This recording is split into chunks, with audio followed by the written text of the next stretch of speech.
To start us off on this conversation, we're going to review an artist who did a recent series about the objectification of women doing ordinary everyday things. She made, maybe you saw it on TikTok, a bunch of paintings representing brushing teeth, eating a banana, so on and so forth, things that women are doing that people see as inherently sexual. So the question today is women existing, is it inherently sexual?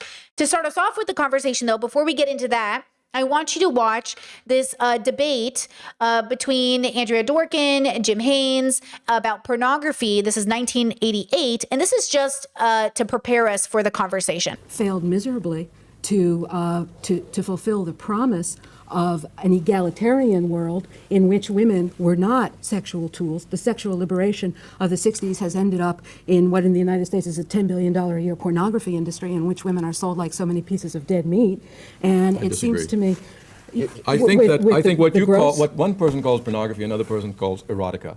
And I think that we get trapped when we start using words like pornography because it's a loaded value judgment word. If we talk about erotica, whatever turns you on should be fine. Whatever turns this person on or this person on should be fine. Look, it's a long argument, but the fact of the matter is that when you have a $10 billion a year industry that's involved in selling human beings, you're not talking about mutual pleasure and reciprocity, and that there has been a failure. That is, in fact, our failure. I think we share the responsibility. We opened the door, and we've got to continue opening doors. That's our one of our roles. So note that the man is defending pornography and erotica as liberation. Andrea Dworkin is a infamous rad femme who's anti the pornography industry, wrote a book, Intercourse, about under patriarchal systems, can women have consensual sex?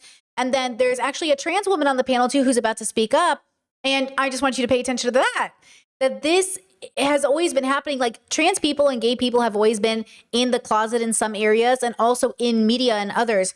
It's really interesting to see that both things can be true at the same time, that Ellen might have been one of the first lesbians, or Rosie O'Donnell, and at the same time, trans women existed, trans people existed, gay people existed. People were on TV and documentaries, whether or not it was mainstream, whether or not everybody was seeing it, whether or not everybody could compute it. It doesn't matter. But I mean, it says something. It does matter. But queer people have always existed. We've always been here since day one. Okay, so when you grow up in a religious bubble, you might feel like for me, it was so special to see a lesbian on television. It was like, wow, and yet they've been on TV. It's just, we don't always get access to it. So it's I one time had a white man say to me, like, you act like gay people haven't always been on TV. They've always been there. Yeah, but because it hasn't always been accessed to everybody. So again, we all live in a bubble. And even though you might have had the privilege to see that happen, not everyone got to see that until they did. Right? Why was Britney Spears and Christina Aguilera and Madonna kissing on Yahoo News such a controversy if lesbians have always been on TV? Okay, how are the gay people taking over the world if it's so controversial to be gay globally? You know what I mean? Don't act like just because gay people have always been here, LGBT people have always been here, that we've always, quote, been free, right? I've taken upon myself, and I assumed you've taken upon yourself. We got to continue opening doors, but we can't accept the responsibility of what everybody does. We can accept the responsibility for a kind of social exploitation that we made legitimate. Okay, this is important. He says we can be accountable for all the ways people are negatively impacted. And she said we can be accountable for normalizing something that is exploitative. There's that difference. That's what I believe. I'm not saying we are responsible for how everyone is negatively impacted as a consequence of something that can't be something that can't be prevented. I'm saying there is harm being done that can be prevented, in which we are not attempting to prevent in a real way. Because some people say, oh, what if you let your trans child transition? What if it goes badly? Okay, we know generally that that's not going to happen. So we have to accept that sometimes it will happen. But we also know generally under capitalism, which they're about to talk about, people are mostly harmed. That very few people are not harmed by capitalism, which is why we have to dismantle it. It's not working because most people are being harmed. Okay. Conservatives try to use this rhetoric towards LGBT people in particular. They try to say, oh, like it's harming most people. It's not harming most people. It's not. That is just the narrative that you fed into, because you're right. If it was harming most people, we should definitely do something about it. But being gay isn't harming most people. Okay. Absolutely, positively, Tell me, why is pornography 100%. wrong? I disagree myself. Why that is pornography is pornography wrong. Because it funds organised crime, which is Oh, which come was the on. continuation of capitalism. Oh, come No, on. Come no, on. You know Come that. on. You don't mean that. All right, well, I do. You're You do? Well, I mean, it's not the only thing I mean, but I mean, it's reasonably well documented that there is a thing called pornography which is entirely distinct from erotica. Yeah. There is. In women's view, there is. Yeah, Oh, no, some I- women, I Betty mean, Godson, for example, would disagree the with you. definition of, I'm sure. I think my definition of I know. erotica would be a lot, what is erotica and what is not pornography would be a lot broader than Andrea's. I'd actually say that pornography is that which is produced by exploitation, rather than saying that all erotica exploits. But I mean, it is clear that there are people working in substandard industrial conditions to produce sexual material. And to produce clothes, and to produce shoes, and to produce everything. Come exactly on. so. I mean, this is why I don't regard that particular But structure if we may use it, I like that one guy said to her, like, okay, but what about clothes and shoes? And she's like, yeah, that too. We've been talking about capitalism being exploitative forever, right? We know this. We know this because we know about history. But this is what I'm saying. Like, we're having the same conversations today that they had then, and they had 200 years ago, and they had before, and they had, and Marx had, and everybody had. So that's the point. Is like he's trying to get a gotcha, and the women on the panel are like, yeah, we know. Why do men always think they're like, ooh, as if we don't know? This is why I think this conversation is so funny. if there is pornography, there must be such a thing as a pornograph. Would you accept that? No. All right, there must be a The original meaning of the word pornography. Pornograph is a representation of an anonymous but desirable sexual partner. No. Actually, it's a Well, representation. at least I'll try. I'll give you a No, the original meaning of the word is a depiction of a prostitute and a client. And then over the years, that's the original meaning. of the No, word. it's actually a particular porne- kind of porne prostitute. is the Greek word for a It's a prostitute. porne. It's a It's certain. Greek word for a prostitute. It's the It means lowest an class of impersonal- prostitute. impersonal sexual partner. Right. It is actually a woman who was a female sexual slave It's the in depiction. Greek society. No, it was a Depicted in woman. words It was or in- it or was in a images? woman, a living live woman. You raise this. I mean, I'm unclear. Are you saying that in general, these concerns about exploitation of sexuality or of women, these preoccupations? We're hearing a bit too much of this word exploitation. I'm hearing it all the time. I've never really heard it defined in this context. And look, let me But get that is what we are let me get talking back to about. this pornograph. I mean, Well, all right, if I you would, think would you that- accept that a pornograph is the representation of a desirable sexual partner? Of a, Desirable sexual partner. no, I think I'm just saying that But the if word. so, I mean, the range is very wide. Underwear advertisements, the pictures you'll see in tomorrow's papers, the latest fashions, a Mutilated- défilé at a fashion show. All these things show a desirable and totally anonymous sexual partner. A mutilated woman. Well, it's come to me. Oh, well, I mean, I can't get into that. A mutilated woman. I can't get into that region.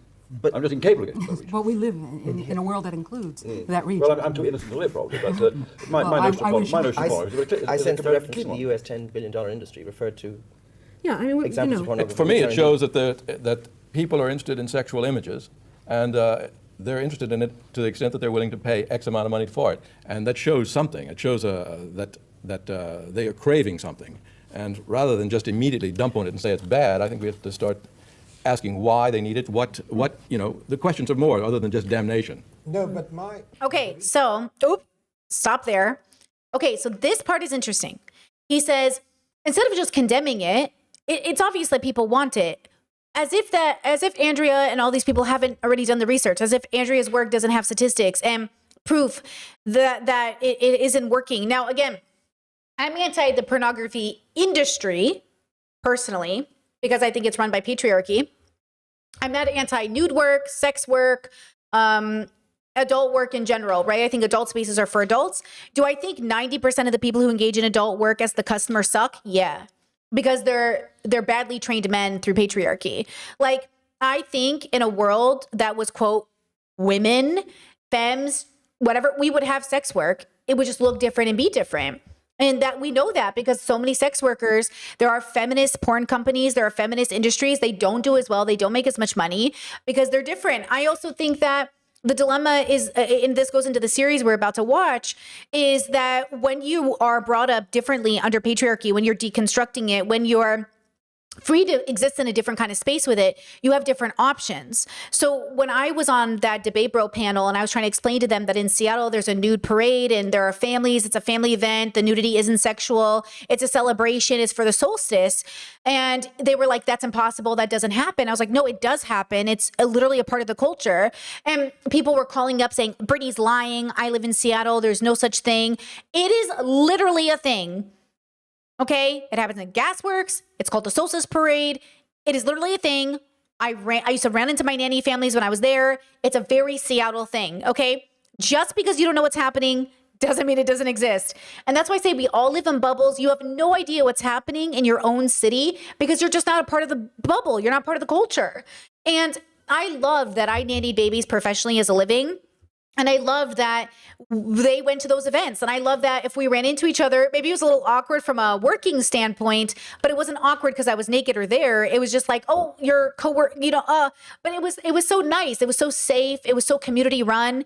It was a really great experience. Like, bands would come out and they would band together and people were painting each other and passing out water bottles. It was just like a really cool event, right? So when we have these conversations, we have to think about there's 8 billion people in the world, and some of us are doing it correctly. Some of us have figured it out. Just because the rest of the world hasn't doesn't mean we're not figuring it out. You have to deconstruct patriarchy, entitlement to bodies and sex. Informed consent has to be the forefront of your philosophy, and your world will change, I promise you, right? Chat says, can sex work ever be consensual? It's one of the points in the voicemail guide with the exchange of sex for a date, sex for money. Well, I think the dilemma here is like sex work is a broad, it's like an umbrella term that means a lot of things. Okay. And so again, the difference between sex and rape isn't the sex, it's the consent. That's the difference, right? And that's why people have a hard time knowing the difference because they don't understand what consent is. Because they just see two people having sex and they go, you must have consented. But they don't know the difference. So the voicemail guy doesn't know the difference between informed consent and an ultimatum. Like the internet doesn't seem to know the difference either. And why would you? The whole world doesn't even know the difference, right? I mean, we're dealing with a very modern time where these conversations are very, very real in a very, very tangible way. I'm telling you right now, we're at the precipice, okay? I say this all the time. We really, the world has been kind of doing one of these things, kind of changing, growing. And right now we're on this. Now, some people are going to go here and keep the stagnation. Girlie, I'm going up. I want to know what's next. I want to get to the next level of our social evolution, our deep understanding, our relationship with self. I want to move into a society that doesn't, freak out because people are naked, but also people just don't get naked because they feel entitled to be naked in front of you. It's a relationship. It's a relationship with self. Seattle was actually recently in the news because one of the nude parks or nude beaches was recently under fire from families who felt like it was inappropriate to have a nude beach. I grew up in California. There's Black's Beach. There's always been a nude beach where I've lived. And, you either get it or you don't. People have the right to be naked in public, and people have the right to understand that you might be naked. You have to understand there are conservatives who don't go to the beach anymore because people are in bikinis. Because they're like, oh, if you're wearing a bikini, you're basically naked. Again, cultures around the world, they have bathhouses. They bathe naked. Oh, remember the story I told you earlier in stream when I was dating the person, the they, them, and I said I was going to do a spa event? The spa event is a nude optional spa event. Okay? It's a nude optional spa event. And a bunch of my girlies came, my sister came, and we were naked at the spa together. That's the kind of freedom I wish for all of you. And I'm sad you don't get to experience it, okay? But it was an amazing we felt so liberated. We felt so safe. It was clothing optional. It was very just beautiful. And that's what I'm saying. You can have that. If you deconstruct patriarchy, entitlement, your rape tendencies, you get to live in that world. That's why some people think girls have more fun than boys, because we can be naked around each other and it not be weird. You know what I'm saying? Though I do think boys get naked with each other a lot, just for the record. Okay? So again, when you say can sex work be consensual? Depends on the kind of sex work. The sex work I do is consensual. It's still sex work, whether people think it is or not. And it is consensual, but I have very strong boundaries and rules around that job. I also, in all of the work that I do, I'm always willing to take a pay cut. I will never do anything for money that I don't want to do. And that includes, I am stubborn. I will starve to death. I am stubborn. I will kill myself. But that's because of who I am, and that is not a judgment on anybody else. And I'm not saying you should do that. I'm saying I know myself, and the way that I keep it consensual is that's my line. I'm saying I won't do it. I don't care how much money you put in front of me. I refuse. But I'm not saying that because I think I'm better than you. I'm saying that because for Brittany, that is her philosophical joy. And that is how I keep it consensual. And that that takes a lot of deconstruction, though. That's a lot, especially in a capitalistic world that tells you, like, if you really want to make it, you got to do crazy things to all genders. Do you know what I'm saying? Okay. Now, let's go ahead and let's watch this series. So this is Evelina, I think that's how you say her name, Evelina Silver. She has made this series on TikTok. Let's watch it. I'm not sure that it's finished, but this is the first one, and it got posted in May. What do we think about this? Okay, so we're going to be observing this philosophically, because we do philosophy through pop culture here. We're going to be observing it from an art critique, like the art is good, but what does it really mean, and what does it say? From an activist perspective, because she's doing this as a form of activism. So we're going to critique it from multi-levels. Okay, so let's observe. What do we think? Practice how to suck a lollipop in a non-sexual way when I was younger, which is such a weird sentence to say out loud. I used to practice how to suck a lollipop in a non-sexual way when I was younger, which is such a weird sentence to say out loud, but I'm sure a lot of women instantly understand what I mean when I say that, because at some point you become aware that almost anything can be interpreted sexually depending on who's looking at you. And once that awareness enters your brain, it's really hard to get rid of. You start overthinking completely innocent things like the way you sit, the way you bend over, the way you eat, the way you dress when it's hot outside. Not because you think those things are sexual, but because you know that someone else might. And that is actually what inspired this painting series. After posting one of my paintings online, thousands of women started sharing their own stories about times when they've been sexualized for doing completely normal things. And I realized that almost every woman has a story like that. So now I've decided to make a series painting those moments. And this painting is literally just of a girl eating a lollipop, and that's it. But the interesting part to me is that I already know that some people are going to project sexuality onto it anyway, even though the action itself is completely innocent. And honestly, the reactions almost become a part of the artwork to me. Paintings feel less like paintings to me and more like social experiments about perception. I also know a lot of people have requested other foods like bananas and ice cream, and those are definitely on the list, so I'll try to fit in as many of your suggestions as I can. And honestly, I'm just really grateful because this series has brought around 40,000 new followers across platforms already, which is honestly insane to me. And I'm currently creating this entire series during my time in Vietnam, and all the original paintings as well as prints of the paintings will release together in August. So if you want early access before the public launch, you can join my email list, and subscribers will also get a discount when it drops, so make sure to sign up there if you're interested. Okay, that's the first one. Before I give commentary, let's go to the second one. I used to refuse to spit out toothpaste in front of my boyfriend when I was younger because I was scared that he would sexualize me for it. Which sounds ridiculous when you say it out loud, but after posting this painting and receiving thousands of comments from women sharing similar experiences, I realized that a lot of girls understand the feeling of becoming aware of how you're being perceived while doing completely innocent things. That realization and the stories that you've sent me is what's inspired this painting series. I'm creating a body of work that's basically based on ordinary things that women get inevitably sexualized for. And so far I've made this painting, and now this one, which is a girl spitting out toothpaste. Not because these things are actually sexual, but because women become aware at a very young age that almost anything can be interpreted that way depending on who's looking at them. And I think people misunderstand my work sometimes because I openly acknowledge that the references can be interpreted sexually. And I've said this before, but being aware that something can be sexualized is not the same as sexualizing it yourself. That awareness is literally a part of the female experience. What's interesting is that I already know that some people will still project sexuality onto it anyway, which honestly just proves the point of the series even more. I don't know, I'm kind of treating this as like an experiment about perception and projection. And as you may know, I'm currently in Vietnam painting the full series during my time here, and this is definitely the most meaningful body of work that I've made so far. Also, if you sign up to my email list, you'll get a discount and early access to the painting collection when it drops in August. And you'll also be seeing some behind the scenes updates along the way. I used to refuse to spit out Okay, so what are our initial thoughts? I'll go ahead and link it while we're talking to each other. We're not done. It's a whole series. Chat said, okay, talented, love the concept. Chat said, I thought it was just me. When I walk down the street eating a banana, I become very aware of men, lowering the banana, avoiding eye contact. Chat says, the internalizing of the perception, I think that's interesting. Chat says, the idea of trying to do it non-sexually is so interesting because I feel like I realized the perception being had, but never once thought it was bad. I just wanted to fit into it. Chet said, wow, I feel so seen. Just the other day, I was crossing the street, and to be polite, I was kind of speed walking. I have a big chest, and the car started honking, and the driver catcalled me. Oh, sorry, that happened. Chet said, I did sexualize the lollipop painting. Okay. Did any of you find the paintings to be erotic? What do we think about this one? Do we find this to be erotic in the positioning that it is? If you didn't know what it was and you just saw a white drool pattern coming out of her mouth, would you know it was toothpaste? Would you think it was cum? Would you think it was saliva? What do you think you would think it was? If she didn't tell you it was toothpaste, she's bending over, pulling her hair back with a white liquid coming out of her lips. What would you guys think it was? I'm going to unmute it for a second. I'm going to get us back down to this picture so we can see it. You know, what would you guys think? Okay. And by the way, when I say sexualize it, I mean, what does the painting evoke in you? And I want you to be honest and dig deep about it. Okay. Dig deep and think about, like, if you saw the photo, what was the first thought you would have? What's the second thought? What's the third thought?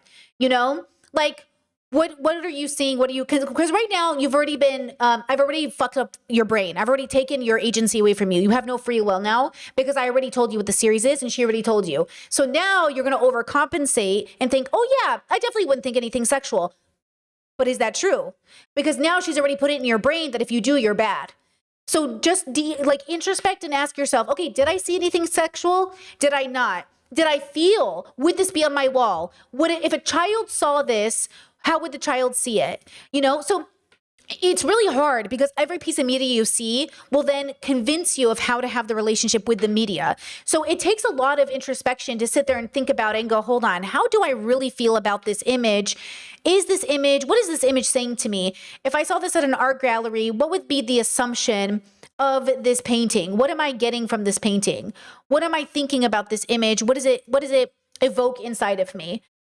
Right? So these are all questions you need to ask because, again, we are biased, we are prejudiced. If you feel seen after hearing her speak, that's beautiful. If you thought it was sexual before, I mean, I think that's fair. You know, okay. So let's scroll up. Let's see. Chet said, I would question all the options, especially with the painting I'm thinking of above. The suggestion comes from the viewer here, not the painting. I think I would have sexualized it. I thought she was spitting. Chet says, I think the point is that you might mistake it, but that's because of the culture we're in. Chet said, girl, how bad are you at spitting for it to dribble down your chin is what I'm thinking. Let's see. Chet said the iconography, how do you say this word? Iconography? I know this word in my head, I think. Of thinking of a lollipop is so ingrained in the public imagination of being sexual, unfortunately. Chet says, I know why it's erotically interpreted, but especially the lollipop, I thought of being a kid again. Chet says, I would honestly think it was, but I think it's the internalization or something. Okay, here's the thing. This is what I do. Okay, here's how I figure out what I'm consuming. Here's how I do the math. Iconography. Exactly. Thank you, Chad. Thank you. Okay, here's how I do it. I say, would I think this was sexual if a stranger did it in front of me or if my sibling did it in front of me? So that's how I decide. Am I uncomfortable because I haven't deconstructed something? Or are you being fucking weird? If a stranger on the bus did this in front of me, if somebody was drooling down their mouth and smiling like this, would I be like, oh, this is neutral? Or would I be like, what are you doing? Are you being weird? Because that's how I think about it. So if my sibling was licking a lollipop in a particular way, or if a stranger was licking a lollipop while making eye contact with me, would I then be like, or would I be like, okay, like, so that's how I figure it out. That's how I do the math, because I do think that this is what I mean to say when I do observations about how people talk. This is what I mean to say. It does matter how you talk. It does matter how you eat the lollipop. Not to misogynists, because they're going to sexualize everything, but it actually does matter. If I'm trying to turn my partner on, the way I lick a lollipop looks a lot different than when I'm chilling with my family. You know what I'm saying? Because I'm putting on the moves. I'm putting on the sexuality. So the question is, why, like, we know body language is a thing. We know tone is a thing. So I'm saying, like, yes, I agree. We live in a society where just existing in your body can be sexualized. And also, we do certain things to indicate sexual interest. So the question is the vibe of the photo, and all the photos we'll see, the paintings, are they sexual? Are they supposed to be sexual? Is she being honest as an artist that she is just trying to paint them doing normal things? Because when I normally spit toothpaste into a sink, I do not look like that. When I eat a lollipop, I don't look like that either. When I eat a banana, I don't, because they're gross, but I don't look cute. I don't look cute when I eat. Nothing about Brittany eating is a cute experience. But there are some people who eat a particular way to look cute. There are people who, I don't look, there's nothing about me that is even, if anything, I'm like even more ugly on purpose. So the question is like, you know what I mean? Like most people who eat a banana are just like, they're not like, you know what I mean? They're not licking their lips and like sticking it into their mouth. Like that's the whole point of it being suggestive. So let's keep watching. What do we think? Some behind the scenes. A lot of people think that I intentionally sexualize my paintings for clout. I'm currently working on a series inspired by things that women constantly get sexualized for that were never intended to be sexual in the first place. Like wearing revealing clothes, lifting up your dress so it doesn't drag on the ground, spitting out toothpaste, etc., etc. The series actually came about accidentally after I realized that one of my paintings could easily be misinterpreted. And I made a video talking about it and thousands of people connected to the idea. So the painting almost took its own autonomy through the reactions and conversation it started by itself. So what I'm doing now is making paintings about how difficult it can be as a woman to escape being sexualized while doing completely innocent things. And yes, when I present these paintings online, I do often point out that I'm aware that some people can interpret these references sexually. And because of that, people comment on my videos basically saying that it's all total bullshit and I'm I think this painting here is a good example because like, is she crossing a river? Is there mud on the floor? Because then it would make sense that she's lifting up her skirt so it doesn't drag on the floor. But because we don't see that context, we don't know why she's lifting up her dress. And there is two modes of understanding of pattern. When we recognize a pattern, there's two patterns you recognize. Either one, she's gonna flash us, or two, there is mud on the floor. So the context of the photo is, I think that's the point. Right? Like, I could see it either way. I could see it as just like a beautiful art piece that's neutral and has no meaning. I could see it as a flirtatious look at my legs. I could see it in 10 different ways for sure. sexualizing my own art for clout. I think what people fail to understand is that being aware that something can be sexualized is not the same as sexualizing it yourself. Most women become aware at a very young age that completely innocent actions can suddenly be interpreted differently depending on who's looking at them. And unfortunately, that awareness changes the way you move through the world. But being aware of it doesn't make you part of the problem. And I think the reactions to these paintings kind of prove my point better than I ever could. This entire series is currently being painted during my time in Vietnam and will be released sometime in August. And if you join my email list, you'll get early access to the Okay, so obviously she's making money. She's plugging her stuff at the end of it. She's selling these things. So again, when we're looking at the art, it's multi-layered here. Like, she's a young person. We're gonna get to that in a second. She's having an experience that's very specific. I might not relate to all these experiences, but I relate to some of them. I know what it's like to live in a culture where like just existing in your body is considered sexual. And I also know that sometimes I know the difference between when I'm utilizing my body to be sexual and when I'm not.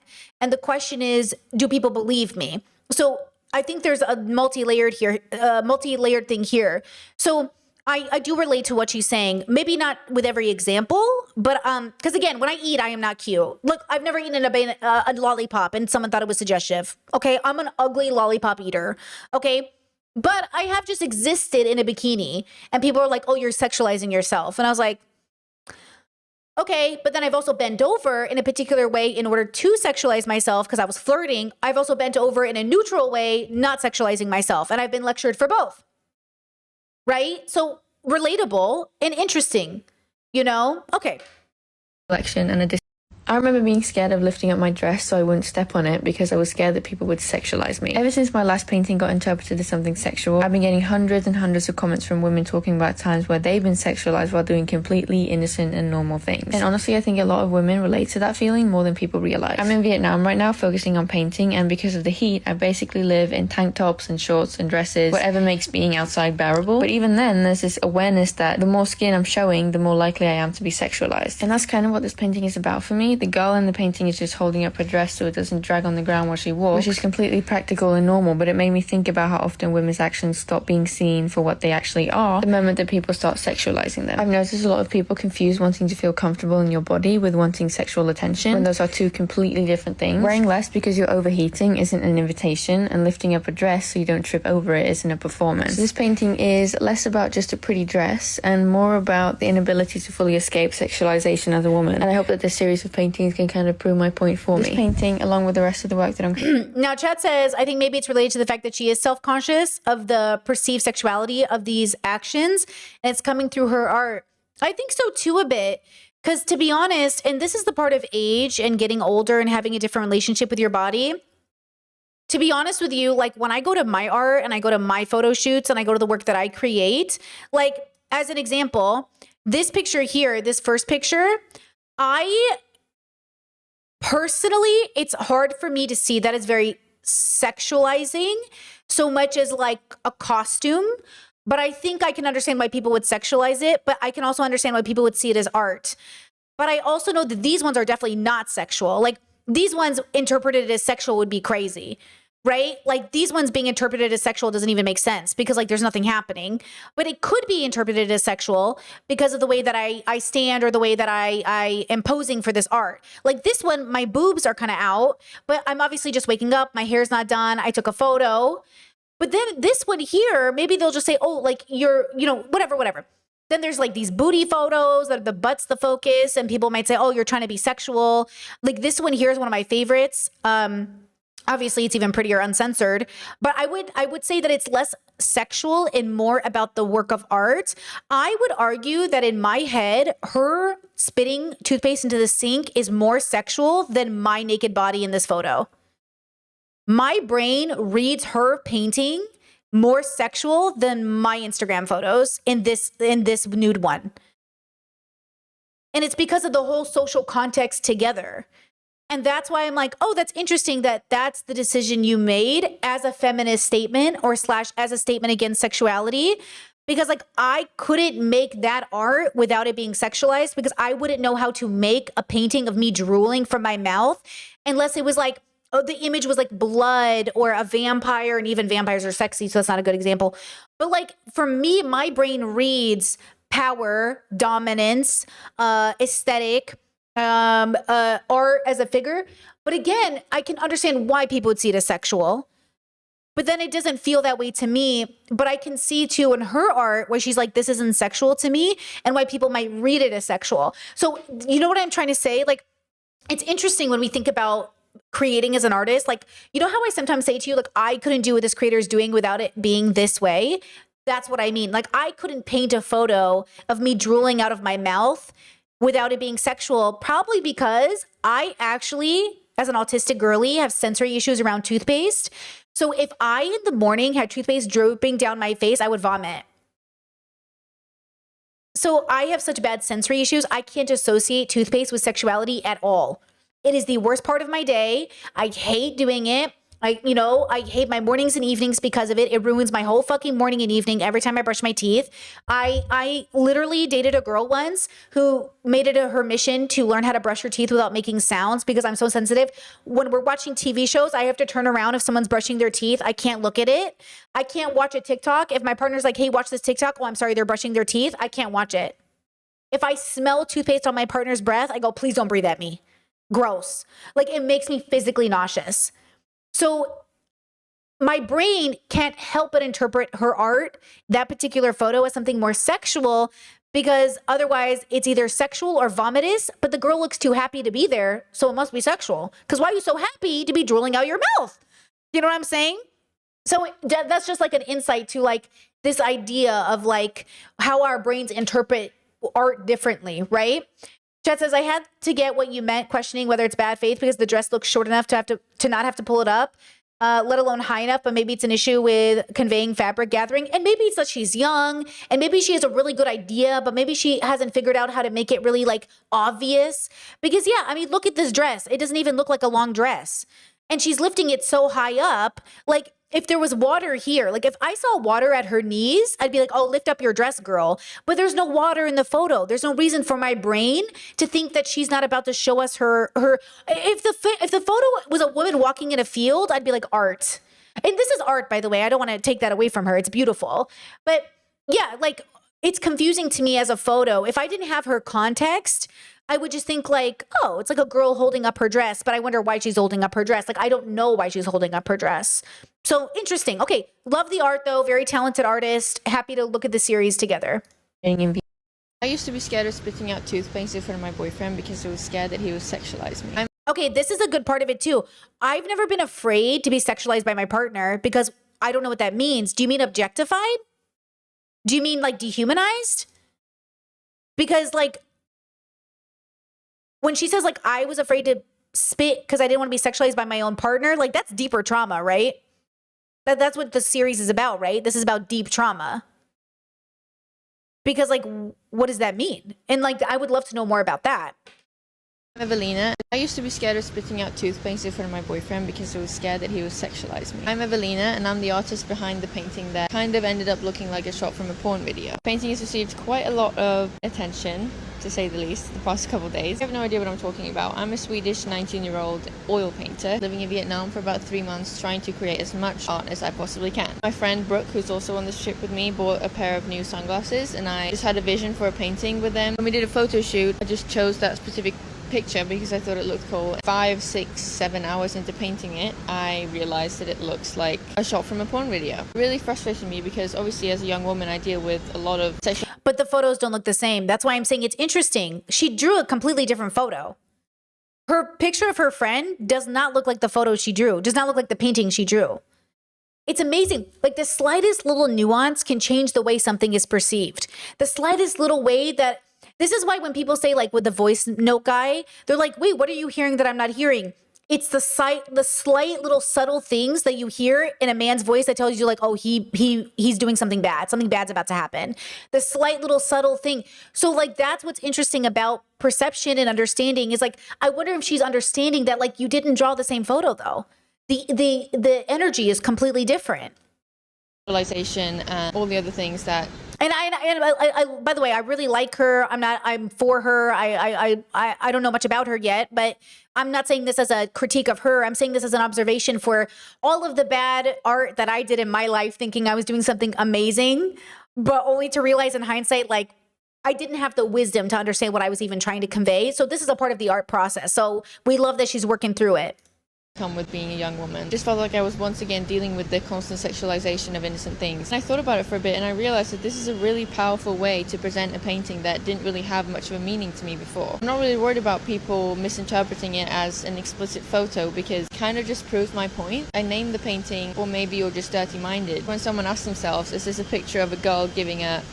The name of the painting just answers the question for you. Or maybe you're just dirty-minded. There were quite a few people who were mad at me because I sort of threw this interpretation in their faces before they had a chance to interpret the painting themselves. Totally understand that it's hard to see the painting as anything else now. To be honest, I think it's worth sacrificing those individual interpretations for the message that I've been able to send now and for the awareness that I've spread. I told you about my story about not wanting to spit out toothpaste in front of my boyfriend, and I've received hundreds and hundreds of comments from other women who have similar stories, and I'm honestly overwhelmed with the response. Your stories have really inspired me to create more art like this. If you have a similar story or a thought about this painting, I would love for you to share it under this video. If you love this painting, I'm sure that you'll love the paintings that I have planned. This painting and all the other paintings that I'll be creating in Vietnam will be released together in a couple. This reminds me of when Bell Hooks criticized that Beyonce cover, and at first we were like, no, and then at the end we were like, shut up, Bell Hooks is so much smarter than all of us, we're stupid. Because she was right, like, why did Beyonce choose that cover, and why did they put her in white, and why did they put her in little girl panties? And even though in our heads we're like, Beyonce picked it, Bell Hooks begged to question, did she though? And this is what I'm saying about this girl's art. Are you making the statement you think you're making, or are you actually not making it? And this is really hard because she's young, she's going through it, she's learning. And the question is, like, this is a part of her deconstruction journey, I assume, of like, do we think this is liberating? Is the work that I'm doing? I think about this all the time as a person who creates nude art. Is this liberating, or is this playing into this idea? Is this what I want to do for a living, or how do I feel about this? And that's why, you know, it's a question. It's not an assumption. You're not a bad person, I think, for finding it sexual. You need to ask yourself why. So you might be a bad person if you're like, oh, this girl asked me to her house, so she must want sex. That's a bad assumption. But it might be the right assumption if in that bubble and in that culture that what it means, but it might be a good thing to double check. And that's what we're asking. Like, we should double check, like, oh, you're inviting me to your place. Would you like to have sex? This is where informed consent comes in. Just because a girl is wearing a bikini, just because a girl is naked doesn't mean she wants sex, right? It could mean that she might know that, but I don't know that, and you don't know that. So you can't assume. We can't assume people want sex because they're dressed a particular way. Okay, that's a bad assumption, right?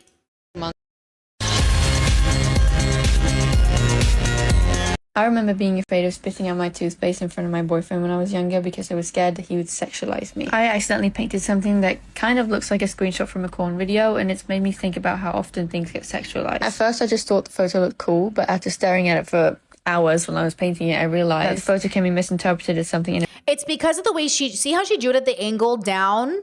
Her friend's photo wasn't that. Her friend's photo mostly was the glasses, but her photo is mostly the head, and the only thing missing is the mouth. So our brains have been programmed to associate that image with a blowjob, right? Which I think is her point, that we've been so conditioned to see that as a blowjob. And yet I would say to you, it doesn't mean that it's not sexual just because we've been conditioned to see it as sexual. Do you know what I'm saying? Because sometimes boobs are sexual and sometimes they're not sexual. Because if we look at every post, because what if you intend to make something sexual and then someone's like, oh, I don't see this as sexual. So it's a balance. Is it sexual? Is it not sexual? And how does this follow through with how we treat people? Because I think that's really what this conversation is about, which I love that she's having, is why do we feel entitled to treat people badly? Because we're sexualizing them. Why do I feel entitled to treating a woman badly? Because she looks sexual to me. And that's why I say just because somebody is pretty or sexy or otherwise does not mean you're entitled. It does not mean you're entitled, right? Appropriate, which really, really annoys me because my intention was genuinely just for it to look cool. It just makes me think of how so many women in this world get sexualized when doing day-to-day things. And I remember being younger and feeling weird about spitting out toothpaste in front of my boyfriend because I was scared that he would somehow sexualize it, which may sound ridiculous when you say it out loud, but I'm sure a lot of girls can understand the feeling of suddenly becoming aware of how you're being perceived doing completely normal things. What started off as a painting that I just thought looked cool has kind of accidentally become a piece about perception and how innocence gets reframed. So in a weird way, I guess the painting kind of created its own meaning. My first instinct was to scrap the painting, but I realized it's a really powerful piece because the reactions that the painting can provoke makes the painting speak for itself. And this has honestly really inspired me to paint more things that can be perceived as sexual when they're not, just to kind of test people. And the weirdest part is that the painting wasn't even sexual to me whatsoever until people projected sexuality onto it, which I guess maybe says more about the way we look at young women than the painting itself. Ooh, okay. You know, the painting on this angle, I think Chad is saying this looks angry to me. Maybe I'm misreading it. No, this looks like she's angry dick sucking, or she's like a demon who's sucking your soul out.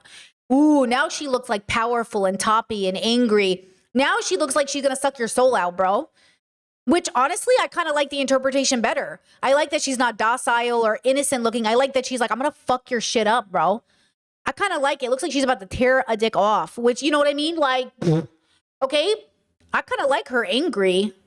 I like that much better. You know what I mean? Chess says, is she not wearing a shirt? Yeah, that's the other. I guess she does look naked. So it's you know, and then you put up your glasses to push your hair back. You know, yeah, maybe, ooh, a succubus, suck your soul out. Maybe see if it's a succubus series. I'm into it. Let's go.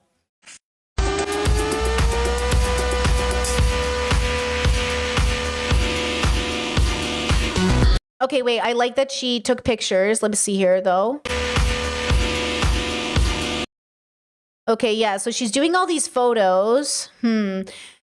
Like, okay, so just for context, Essie Wands is an artist, and I posed for this photo here, okay, and the mermaid photo in the back. I posed for that photo. It wasn't sexual, even though I'm topless and I'm a mermaid. I showed it to my family, and I knew it wasn't sexual that I posed for that photo. My parents didn't like it. They were annoyed at it. They're like, you're not even wearing a top. And I was like, but it's cute. But I could show it to my nieces and nephews and my family because there was no interpretation, even in my conservative parents' mind, that it was sexual, even though I'm naked or even though it's inspired by me, right? I don't know if I could feel the same about these pictures being in my house. If my nieces and nephews came over and saw those photos, it depends. You know what? The angry succubus photo, I could be okay with, I think. Okay, you know what it is? If I saw the paintings without her interpretation, oh, okay, now it's clicking. She said earlier that some of her fans were upset because now they see it as sexual when they didn't. I think she's right. I think if I saw some of those paintings without her interpretation, I would not think they were sexual. But because she gave me the interpretation, now I'm like, but then maybe if I saw some of them, like the spit one, I think I would see as sexual. Maybe the lollipop one, depends, but not the angry succubus one after the fact. But the spitting one is hard for me because I only have, it's white cream coming out of your mouth. I only got one example of that. You know, I only got one. You know what I'm saying? You know? So I don't know. I don't know. Interesting. Okay.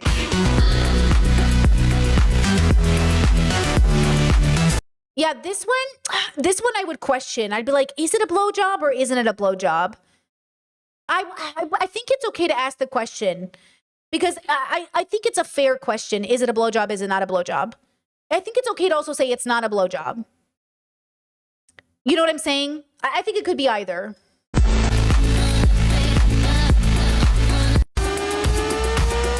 Okay, next. I felt on my phone because it was like, I'm getting Okay. ready to take some reference photos. I am an oil painter. Take almost. Okay, hold on, girl.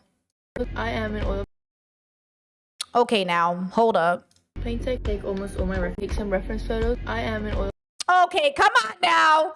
See, that's what I listen, I'm trying to be really wise about this, but like, come on now.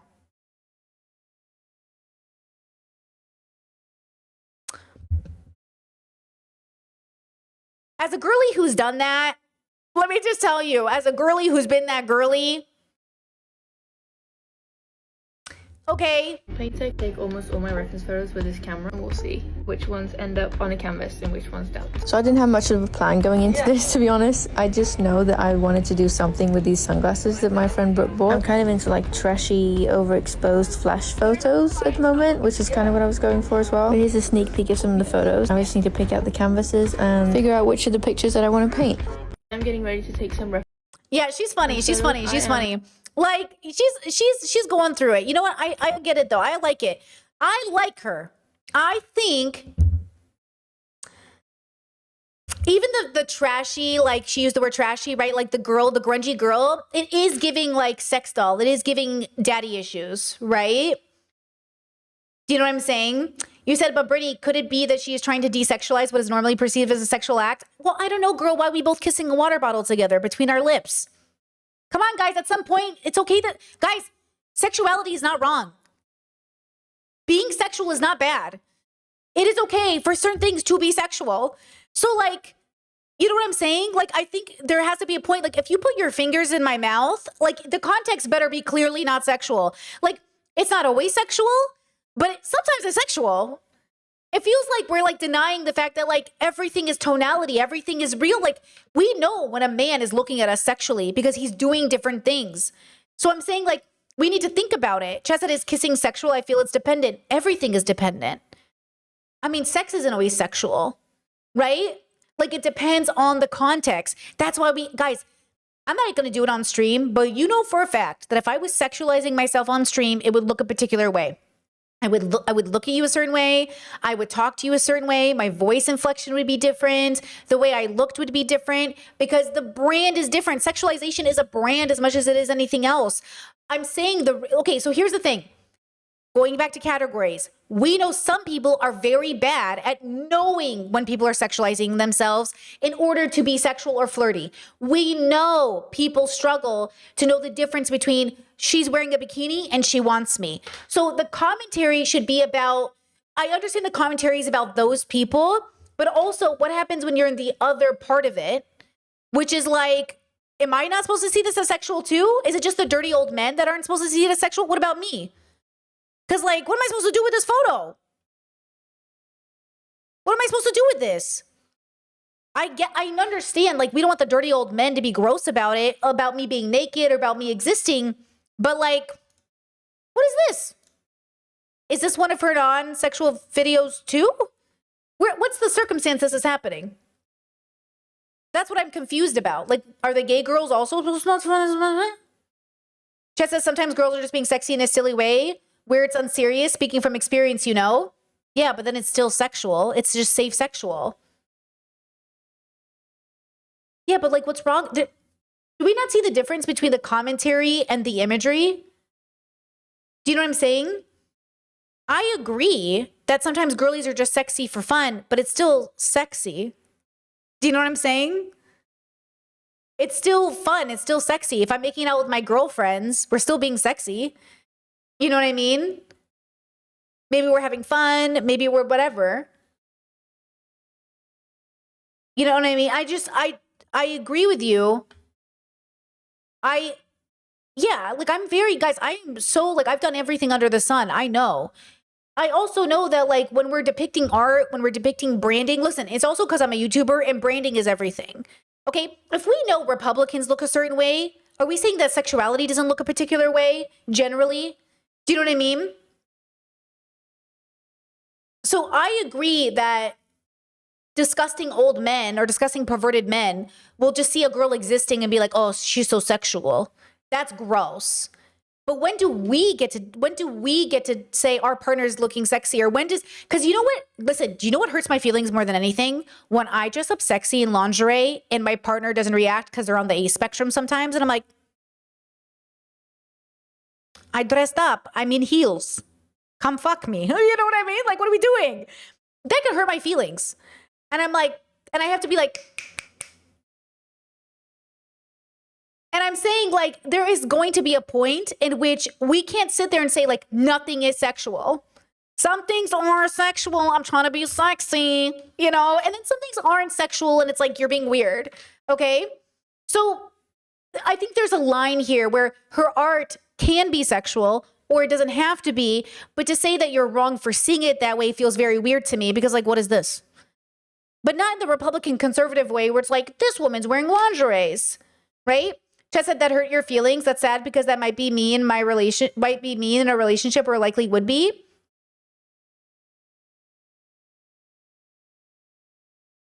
I think you're reading into that weird. I think you're being weird about it, right? I'm sharing something fun and goofy and lighthearted and like cute. And then you said like your feelings would be hurt. Like hurt feelings are not a big deal. You can get your feelings hurt and be fun. Do you know what I mean? Like hurt feelings can be funny and like, oh my God, that hurt my feelings. Like, it's just like, it's not a bad thing. Do you know what I mean? So like, if you're saying like that's sad, you said that's sad. Yeah, it's just talking. It's just like, it's not sad. It's just like, you know what I mean? It's just life. And also it's not a big deal. It's communication. It's like you have an autistic partner and they're not picking up on the signals of you trying to be like cute. And then you're like, I'm trying to be cute. And then they're like, oh, it's not a big deal. Yeah, it's a funny miscommunication. Exactly, chat. It's a funny miscommunication, you know? Yeah, chat says you opened up the statement with nothing hurt my feelings more. Yeah, obviously it's a joke. So it's a joke. So that's what I'm saying. You see how communication is so hard? I'm sitting here thinking I'm sharing like a cute story because it is cute and it's a part of our neurodivergency. Like we're both neurodivergent. I'm allosexual, you know what I mean? And so like, it's just funny, you know? But it got, you know, maybe you heard it. And so again, my ace girlies out here, I love you. It's not a universal experience, your experience, but you exist. And so, you know, maybe it's because you're ace or maybe it's not because you're ace or maybe you are, but like, you know what I mean? Like it's goofy. It's okay to be in a relationship where you feel goofy. It's okay to be in a relationship where you feel like you're trying to be sexy. It's okay to be in a relationship where you just ate too much and your partner's trying to be sexy and you're like, I'll burp in your face, get away from me. Like, it's okay to be like, we can't be sexy right now. I've had explosive diarrhea all week. You know what I mean? And that might hurt someone's feelings like, oh, I'm sorry, I can't have sex with you right now. I'm shitting fucking nonstop, you know? Okay, here we go. Ready? Did we finish this video? I take almost all my reference photos with this Yeah, camera. okay, next Which one. one of these two paintings looks more sexual? Okay, which one of these two paintings looks more sexual? I wish this thing was in the middle. Which one of these paintings looks more sexual? See, you know what I'm saying? Who eats a lollipop this way, though? Like with peace and love, are you all looking at me in the camera licking lollipops? Licking like a lollipop. Little Wayne licking like a lollipop. Like, come on now. Like, this one's supposed to be sexual, right? The top one. The bottom one could be neutral if zoomed out.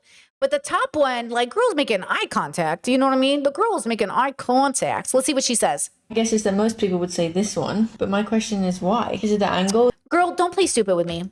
That's what I'm saying. Like, is this like a feminist who hasn't done research? I feel like a feminist who knows, like Bell Hooks would be like, don't fuck with me.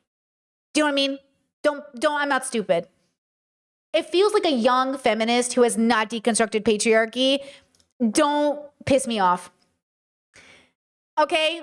I'm sorry. Like, I read too much feminist literature for me not to roll my eyes at, like, come on now. The expression, the composition, or is it just because we've been taught to read certain visual cues as sexual? I'm currently creating a painting series about innocent things that women get sexualized for, and so far I've been struggling with which references to use, because I think that these two images Hold on, let me scroll back really fast. cues as sexual. I'm currently creating a painting series about innocence. You know, and you see them all together, girls. Like, okay, I have a ton of nude art in my house. None of it is sexualized like this. All together, it looks even worse. Do you know what I'm saying? Like, would I want my niece? So when I ask myself these questions, would I want my niece to see this art? This collection as a whole, I would not show to my little niece. I do not want her growing up with this imagery as a part of her regular activity because she will not be safe in a patriarchal world. But all the nude art I have in my house is absolutely safe for my niece and nephew to watch because all of it is depicted in a very platonic way. The nude body and all of the paintings I have in my house are not sexualized in any capacity. I stand by that as a person who has a lot of nude art in her house from a lot of artists. I just don't think it's sexualized. I'll give you an example. Sexualized or not sexualized? Not sexualized. A child could look at this photo and see that it is not a sexual photo. I don't know if I can explain to my niece that this isn't a sexual photo. This is not a sexual art. Like, this is not sexual. Do you know what I'm saying? It's just not. And so I'm saying, like, this is, come on now. Come on now. Okay? This is not sexual. Okay? This one, okay? Not sexual. I'm sorry. It's beautiful. It's neutral. It's natural. It is not. If you sexualize this, you're fucking weird, okay? If you sexualize this, I kind of get it though. I mean, I kind of get it. You know what I mean? I don't get if you sexualize my other girly. I don't get it. But her art, I kind of like. You know, that's what I'm saying. Like, chat says it's more ethereal. All of the art I have in my house, very ethereal. All the nude art, I refuse to buy art depicting women in derogatory ways. I refuse to buy art that this feels derogatory to me towards female bodies, towards women, right? I refuse to buy art that depicts women in this way, and I feel like her art does. So the question is, like, why are you making this art? It's probably because she's young and hasn't deconstructed enough, and this probably feels really liberatory, but I will not buy her art. I will not have women on my walls depicted in this way. It's too objectifying. It is sexualizing. I don't like it. Okay? I mean, I like it as a skill. I don't like it in a principled way, but I like her. She's talented. Get sexualized for. And so far I've been struggling with which references to use because I think that these two images send completely different messages because the first one feels more innocent and the second one feels more sexual. But when you really think about it, the action itself is the exact same, eating a lollipop. Oh, wait, chat says maybe your partner thinks you're about to do a photo shoot. Oh, yeah, it's, by the way, when I'm wearing lingerie and heels and makeup, it's always because I'm doing a photo shoot. But that doesn't mean, you know, you don't want to notice. So just for context, Discord, it is. That's why, you know what I mean? He's like, oh, you're doing a photo shoot? And I'm like, yeah, but still, you don't want to like, but it's, you know, that's my aloe brain. You know what I mean? So yeah, like, okay. But also, you know. Nothing about what she's doing has changed, only the way it's presented. And I received a few comments saying, oh, watch her paintings become more and more sexual looking. And honestly, they probably will, because the more that I work on this series, the more interested I become in the question of why certain images feel sexual in the first place. Because if an innocent action can suddenly feel sexual just because of an angle or an expression or a composition, then what exactly is it that we're responding? Yeah, okay, so chat says she wants it to be deconstructing by us thinking about it. That doesn't always make a piece what you want it to be. Yeah, I think the dilemma here is like so she's making a judgment, right? The observation comes with a judgment. So the judgment is, if you don't see it the way I'm saying, you're a bad person. She's already made a decision for us. She's already decided, if you see my art as sexual, you're a bad person. Which, to be fair, I am saying that about the art that I've collected. I'm saying, if you see this art as sexual, you got to go to therapy. But I'm looking at her as somebody who takes this stance really hard, as somebody who's 37. I'm asking her, if she was my friend, I'd be like, I love you. I think you're so talented. Why are you drawing women this way? Because you know it comes from patriarchy. Everything about the way you're drawing them is patriarchy. It doesn't matter if you want to reclaim it from patriarchy. All of this imagery is used in porn.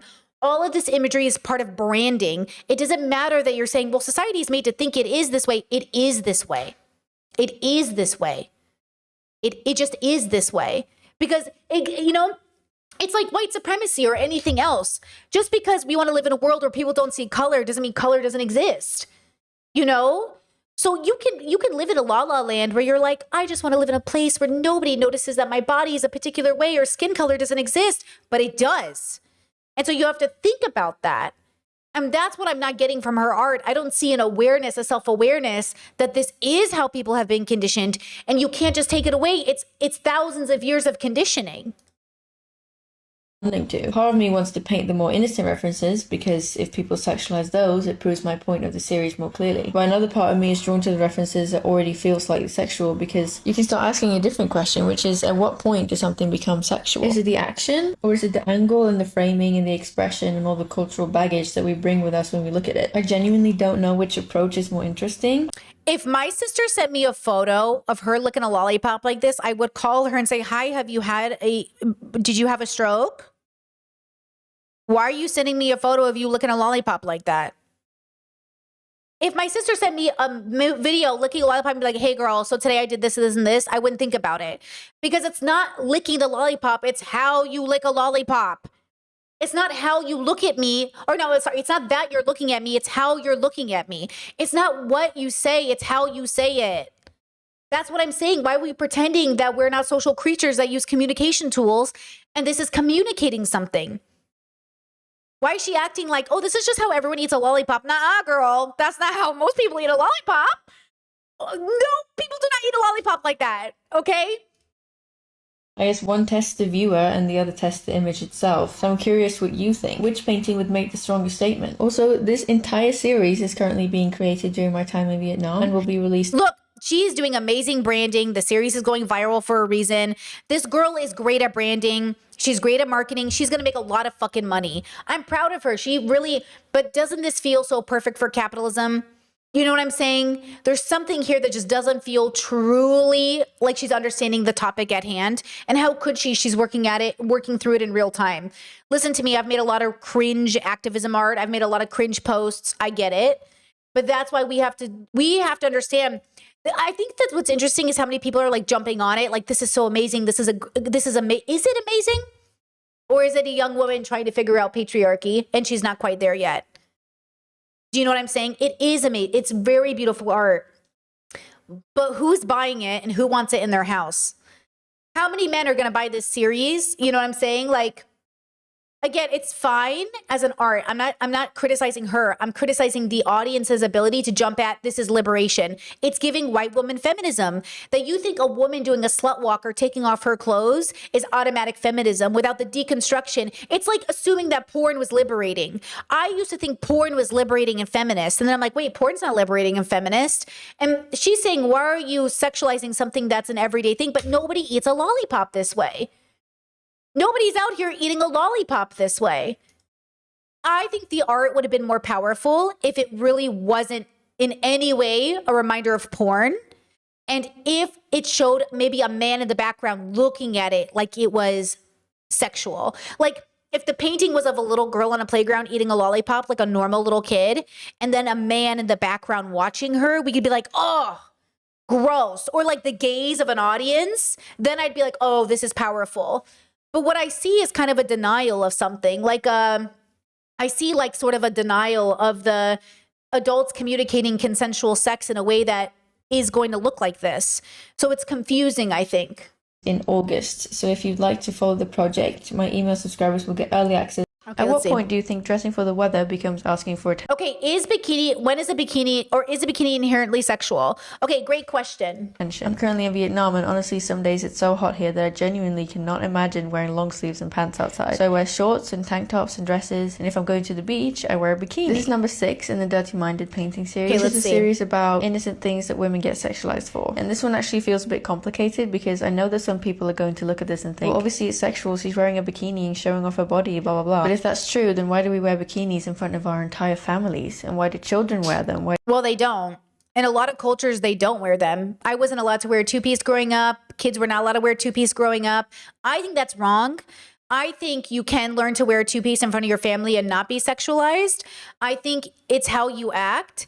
So I think it's interesting that she comes from a bubble where like people are wearing it. But, you know, so and by the way, this painting does not look very sexual to me at all yet. So let me bring it up for you. Do grandparents wear them? Why are they completely normal in some situations but somehow become a statement in others? I think that's where people often blur the line between showing skin and inviting sexualization, because those aren't necessarily the same thing. Newsflash. Most of the time, people wear less clothing for boring reasons, because it's hot, because they're swimming, because it's comfortable, not because they're trying to communicate something. And yet, women become aware at a pretty young age that the amount of skin that they show can completely change the way that they're perceived. I think that's why this painting fits into the series, because it's not only about bikinis, it's about how quickly people assign meanings to things that were never intended to mean anything in the first place, which I guess is basically the theme of the entire series. This one's beautiful. This one's so neutral.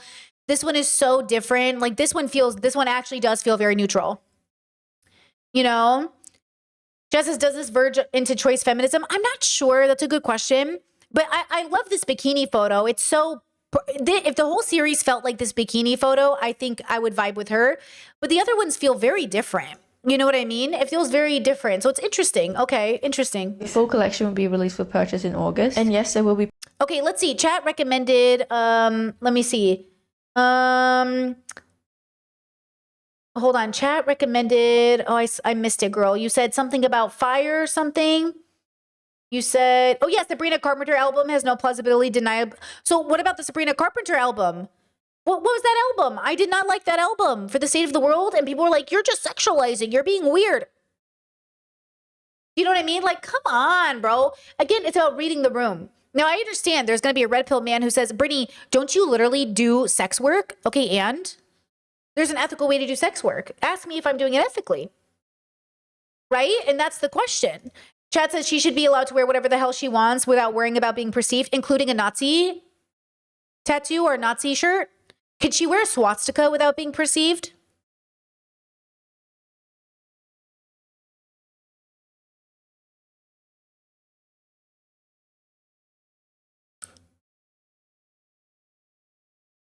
That's what I'm saying. Why are we acting like how you look doesn't matter? Come on now. How you look matters. For the context of this conversation, I hear you. But for the like, it's like we're not even going deep. She's not going deep enough. We do use fashion as a communicating device. The question is, what am I trying to communicate? Is everybody getting it? Okay? Is everyone understanding what I'm trying to communicate?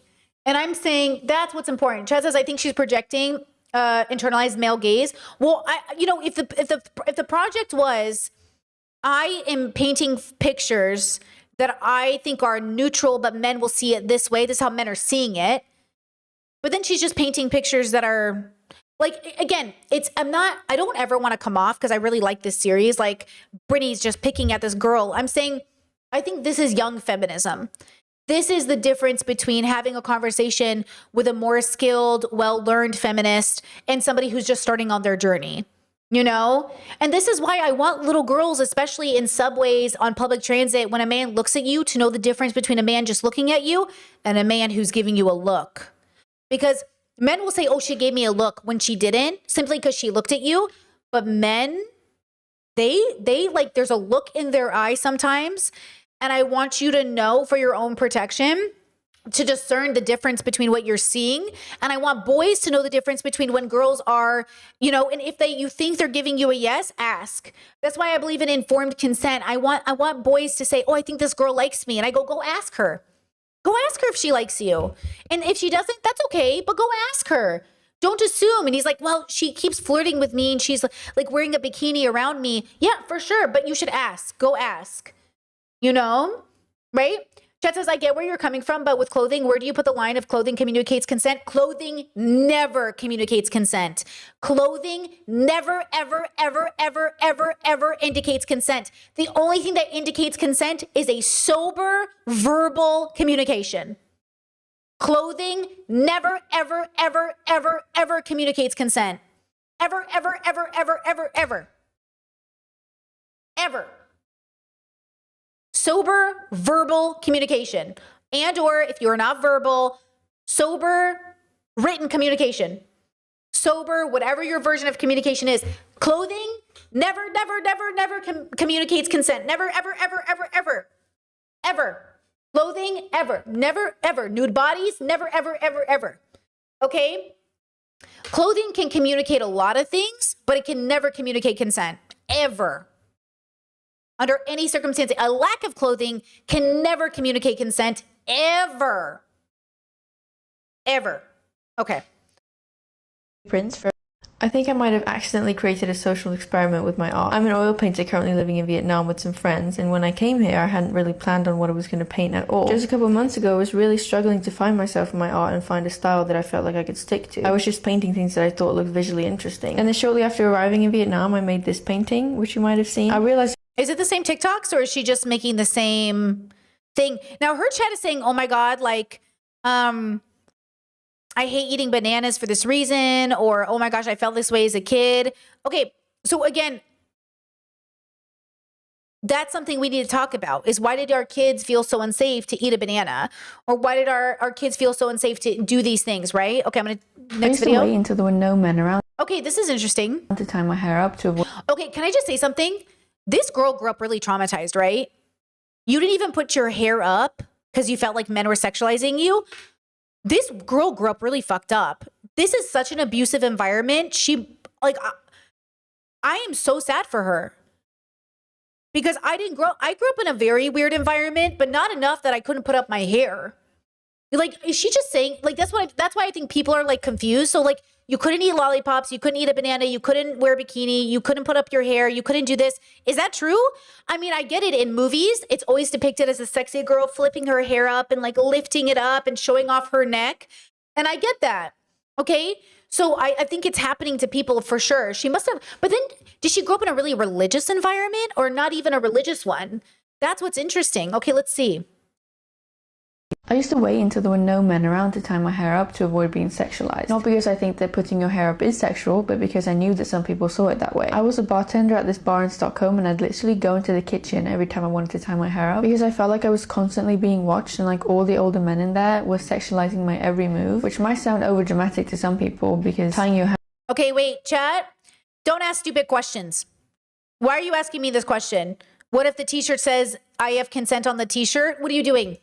We're talking about literal rape right now. Are you making a joke? I just said clothes can never mean consent. And you're like, what if the shirt says it has consent? Are you being funny? You said I'm being silly. Sorry. Don't be silly. We're talking about rape. Hair up is such a normal thing to do. But I think that that's one of the sadder things that I've realized while making this series, because when people hear the word sexualization, they usually think about the moment it's happening. And what they don't think about is everything that happens afterwards, the way that it changes how you move through the world and how you start adjusting little things about yourself constantly without even realizing it. And while driving home from Yeah, chat says it's a bartender. Of course, you're being ogled by men. I think, you know what it is? I think sometimes the reason her sentences are confusing, it's not you pulling up your hair. It's that you work in an industry that is objectifying. And because it's objectifying, everything you do will be objectifying. But that's why I don't work in male-centered industries. As much as I'm a sex worker, I don't talk to people in DMs. I only send videos.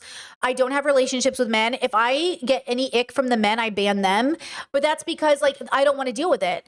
So I think what she's doing is she's associating rightfully an industry in a bubble in which everything she does is sexualized. So now she's freaking out about it. But the reason it's confusing is because some of us don't live in those industries for that reason, or we move away from them for those reasons. Or if you've been able to, this is why I say you need to hang out in very progressive spaces. It is so liberating being around men who have deconstructed gender or patriarchy to whatever extent they have, because you just learn a new sense of freedom of being able to exist in your body. It's not perfect. Everybody's on a journey. Some people aren't there yet. But I do think that she has had these experiences because of the industry she's had to be in, right? Which really fucking sucks, by the way. these shifts, I'd feel so angry and sad, and at a certain point I just felt numb from all the inappropriate comments that I'd get from these men. And this painting is just a girl tying her hair up in a bathroom, and at first glance it probably looks like one of the most innocent paintings in the series. But the reason I think that this is a good addition to the series is because of the fact that she's doing it. I also think the neck is very vulnerable, and I think it's associated with vampire lore. I think it's associated with sexuality. I mean, heck, when I see my partner's neck, I'm like, coming in. So I get it. It's a very like, when I want attention from my partner, I go like this. I literally give them my neck. I give them my body. When I want, like when I'm signaling to my partner I want attention, I go like this. You know, so I get it. But then on stream, you see me go like this. It's because I'm hot and I'm sweaty and I smell because it's hot and there's no AC in here. Do you see the context difference? I can do the same action on stream, but it's just because I'm fucking hot, guys. I'm dying. I'm so warm. You know what I'm saying? But in the privacy of my home with my partner, it's not just because I'm hot. Well, it is because I'm hot, but maybe in like a more sexy way, you know? So this is why I say context is everything. What's the context of the situation, you know? Private, and to me that detail says a lot. The thing I'm exploring in this series is not only the sexualization itself, but it's also the awareness that comes after it, and the way that normal actions can start feeling different once you become conscious of how you're being perceived. And I think a lot of women do understand that feeling immediately. This is number 7 in the Dirty Minded series, which is a painting series about innocent things that women get. Yeah, I like this painting a lot. My niece could look at this painting and I'd be able to explain it to her. My niece is like 5, by the way, 5, 6, you know. This might be the most niche thing that I've painted so far in the Dirty Minded series, which is exactly why I chose to paint it. Out of the thousands and thousands of requests I've received, only 2 people asked me to paint bruised knees. But the more I thought about it, the more I realized that it actually touches on a lot of subjects that I've been wanting to explore. So far in the series, I've only painted things that have come to my mind and things that I've experienced. But this one actually didn't come from my mind first. It came from people in my comments pointing out that bruised knees can be sexualized because people assume that a girl has been on her knees for a sexual reason. And once I saw that, I understood immediately why it belonged in the series, because bruised knees come from so many completely innocent things. Sports, dancing, stretching, falling over, being clumsy, working out, kneeling on the floor, or just existing in a body. The bruises also made me think about how women's bodies are often read through vulnerability first. Bruises on a woman can make people assume that she's weak or that she's been beaten up, when really they probably come from strength or movement or sport, or simply continuing to stand after something hurt. The series is kind of about not pretending that sexual associations don't exist, but asking why they become the first assumption. Why does the viewer's thought become the woman's responsibility? And why is she the only one who has to explain herself? I also made this painting feel a bit sporty on purpose because so many of you have asked me to touch on that side of the conversation, like being in the gym or stretching or dancing, etc. And just how uncomfortable it can feel to exist in spaces that are still so male dominated. It's kind of this strange contradiction where you're supposed to move and train and stretch and perform, be confident in your body, blah blah blah, but also somehow not be perceived sexually at the same time. I also want to say that I know that a lot of you have asked for more diverse women in my paintings, and I do hear you. So far, while I've been traveling in Vietnam, I've mostly used myself and my friend who I'm traveling with as references because that's who I have access to right now. But I absolutely plan on including more ethnicities and different kinds of women as the series develops. And I genuinely love to hear about your ethnicity-specific experiences too. I'm trying to be more thoughtful with that and more careful when talking about experiences that aren't mine, because I want to make them as accurate as possible, and I can't really speak from my own experience as a white woman, so please let me know. As you probably know right now, this painting series is going to release in August, and if you haven't already signed up to my email list, do that if you want a discount and early access when I release the collection. Okay, this one's really good. I like this one a lot. I see what she's saying. I like this one a lot. I appreciate her inclusivity. Okay, yeah, I really like the bruised knees aspect. I'm a bruised girly all the time, but the knees aspect is very interesting. I also have been recently reading up on the Olympics, and the women in sports have asked the cameramen to stop zooming in on their butts and on their sexualization. And then all the comments are like, well, no one's going to watch unless we're sexualizing you. And I think that's the point, right? So I think that's really what she's getting at. I really love the theme. I love the idea. I love the concept. Yeah, I like this one a lot. The bruised knees is really good. Yeah, chat, you saw that too? Mm-hmm. Yeah, there's like this entitlement to like, why can't the women wear more clothing? Why can't they cover up more? Why aren't they going to get sponsored unless they're a little sexual? This is, again, this whole debate over this whole conversation really about, what are we willing to do to get paid or to fund the thing that we're doing? Like, remember when people would wear bikinis to do car washes, bikini car washes to raise money for stuff? Guys, I volunteered to raise money for cancer one year, and we did the theme of like save the boobies.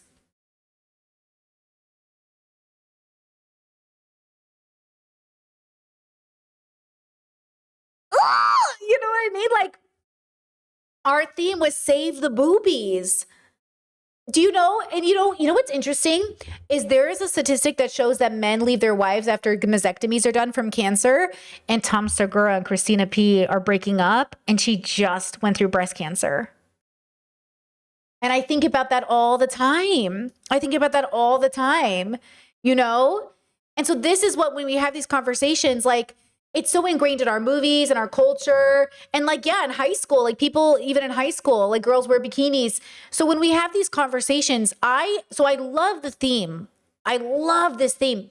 I do question some of the choices for some of the paintings, but this one's a great example. The bikini is a great example. The hair pulling one is a great example. For me, the more neutral they are, still getting sexualized is the problem. I don't think there's a problem in finding something sexual. I think the problem is when you find something not sexual. And then I'm like, what the fuck is wrong with you? Like, how is this sexual to you? Because I can see why the other pictures were sexual because they come straight from the porn industry. I don't know why this would be sexual. And then that makes me, get on board. So as the paintings evolve, I'm loving the series as it evolves, This might be the most niche thing that I've painted.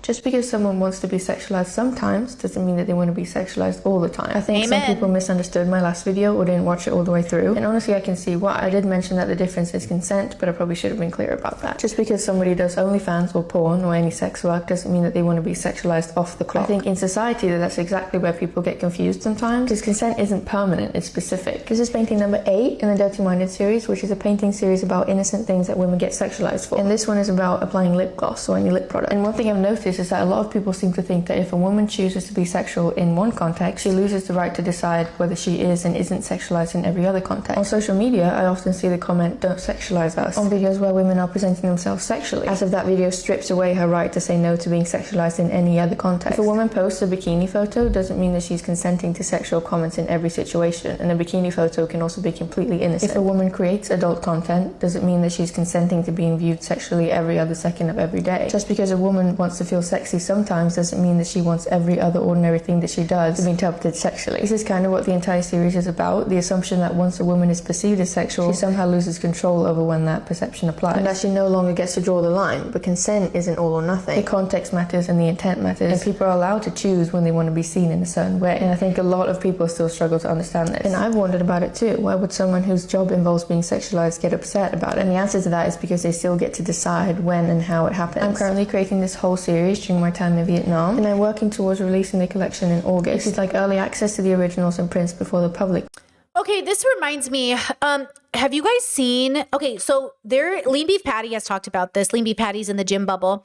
And she said that doing cat-cow yoga, it gets really sexualized and she hates it. And a lot of the girls stop doing cat-cow because it's being sexualized.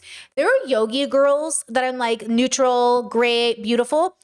There is a specific type of fucking sex worker that I really don't like on Instagram where they're doing yoga.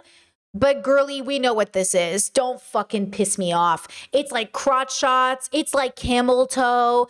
It's like she's like her mouth is open and it's glossy. And I'm like, you're pissing me off right now. Take this down. There is nude art. There is nude photography that is like absolutely appropriate for all ages. And then there is some work that I'm like, take this down. Get this off Instagram.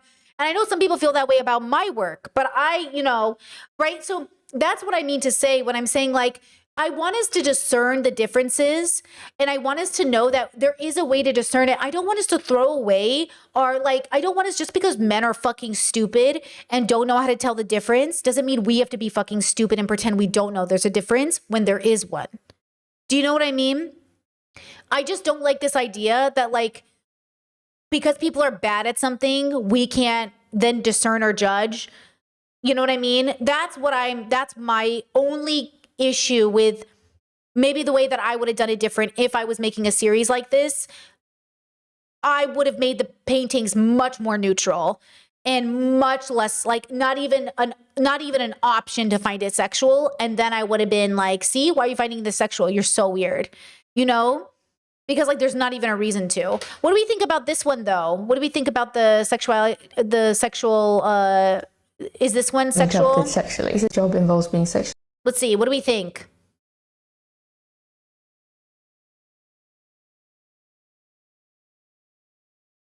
I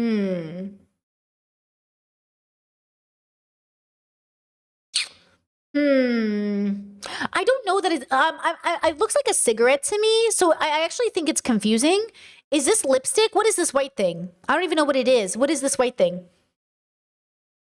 Is that supposed to be lip gloss or something? I actually don't know what this is. It's lip gloss. I think maybe it's not painted enough for me. It feels kind of, I feel pretty indifferent to it, honestly. I think she's putting on lip gloss like this. But it almost looks like a cigarette almost. Yeah, I think it's pretty, it could go either way. I could see it as sexual, or I could not see it as sexual. I could see it too as like the plight of putting on makeup. You know, but I don't I look like this when I put on makeup. I do not look cute. There's nothing sexy about me doing mascara. Oh, fuck. You know, that's me when I do makeup. So, like, you know what I mean? Like, I'm not looking this cute. This picture looks cuter than I'm ever going to look putting on makeup. Releasing the collection in August. It's like early access to the originals. Okay. A lot of porn stars and OnlyFans creators have started. I think we're watching this series backwards because I clicked on her playlist, but I think the playlist isn't in order now that I realize it, because I think this last video we watched, she was talking about this video. Following me recently because of my series. Some of them have even shown interest in buying my original paintings. This is painting number 8 in the Dirty Minded series, which is a painting series about innocent things that women get sexualized for. So I'm honestly a bit confused why people who work in porn or OnlyFans are connecting with it, because this series is about how women can be sexualized even when that was never their intention. And this is a painting of a girl putting on lip gloss, and lip gloss is a perfect example because it can be completely normal, but it can also be filmed or framed in a way that makes it feel sexual. And I think that's where the conversation gets interesting, because obviously there's a difference between someone being sexualized without wanting to be and someone choosing to make sexual content. The difference between the two is consent. But I also know that the porn industry has had a significant impact on the way that people view women. When ordinary actions and expressions and body language are constantly turned into sexual content, it becomes easier for people to start interpreting those same things sexually in everyday life, which is kind of one of the core ideas of the series. Women shouldn't have to worry that putting on lip gloss or eating a banana or stretching or simply existing will be viewed through a sexual lens. Yet that happens all the time. And I think that the normalization of turning ordinary female behavior into sexual content has contributed to that culture. That doesn't mean that the people who follow me are bad people, and it doesn't mean that every person who works in porn or OnlyFans agrees with or supports those effects. In fact, maybe that's exactly why some of them connect with this work. Maybe they've seen firsthand how easily women are reduced to sexual objects. Maybe they understand the consequences better than most people do. I don't know their reasons, but I find it fascinating that this series is resonating with people from that world as well. The whole painting collection is releasing in August. That's why I say she's young. I saw this, I've seen this TikTok before. I think that's why I'm saying she's young. Because what do you mean, why would sex workers like your art and relate to it?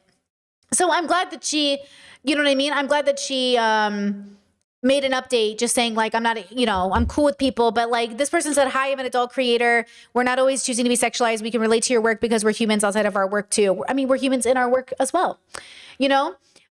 Chet said, in relation to the yoga comment, you said, Brittany, I'm not going to lie. It's hard for me to go after women when it's the men who buy her stuff. If I was a woman, I would capitalize on that too.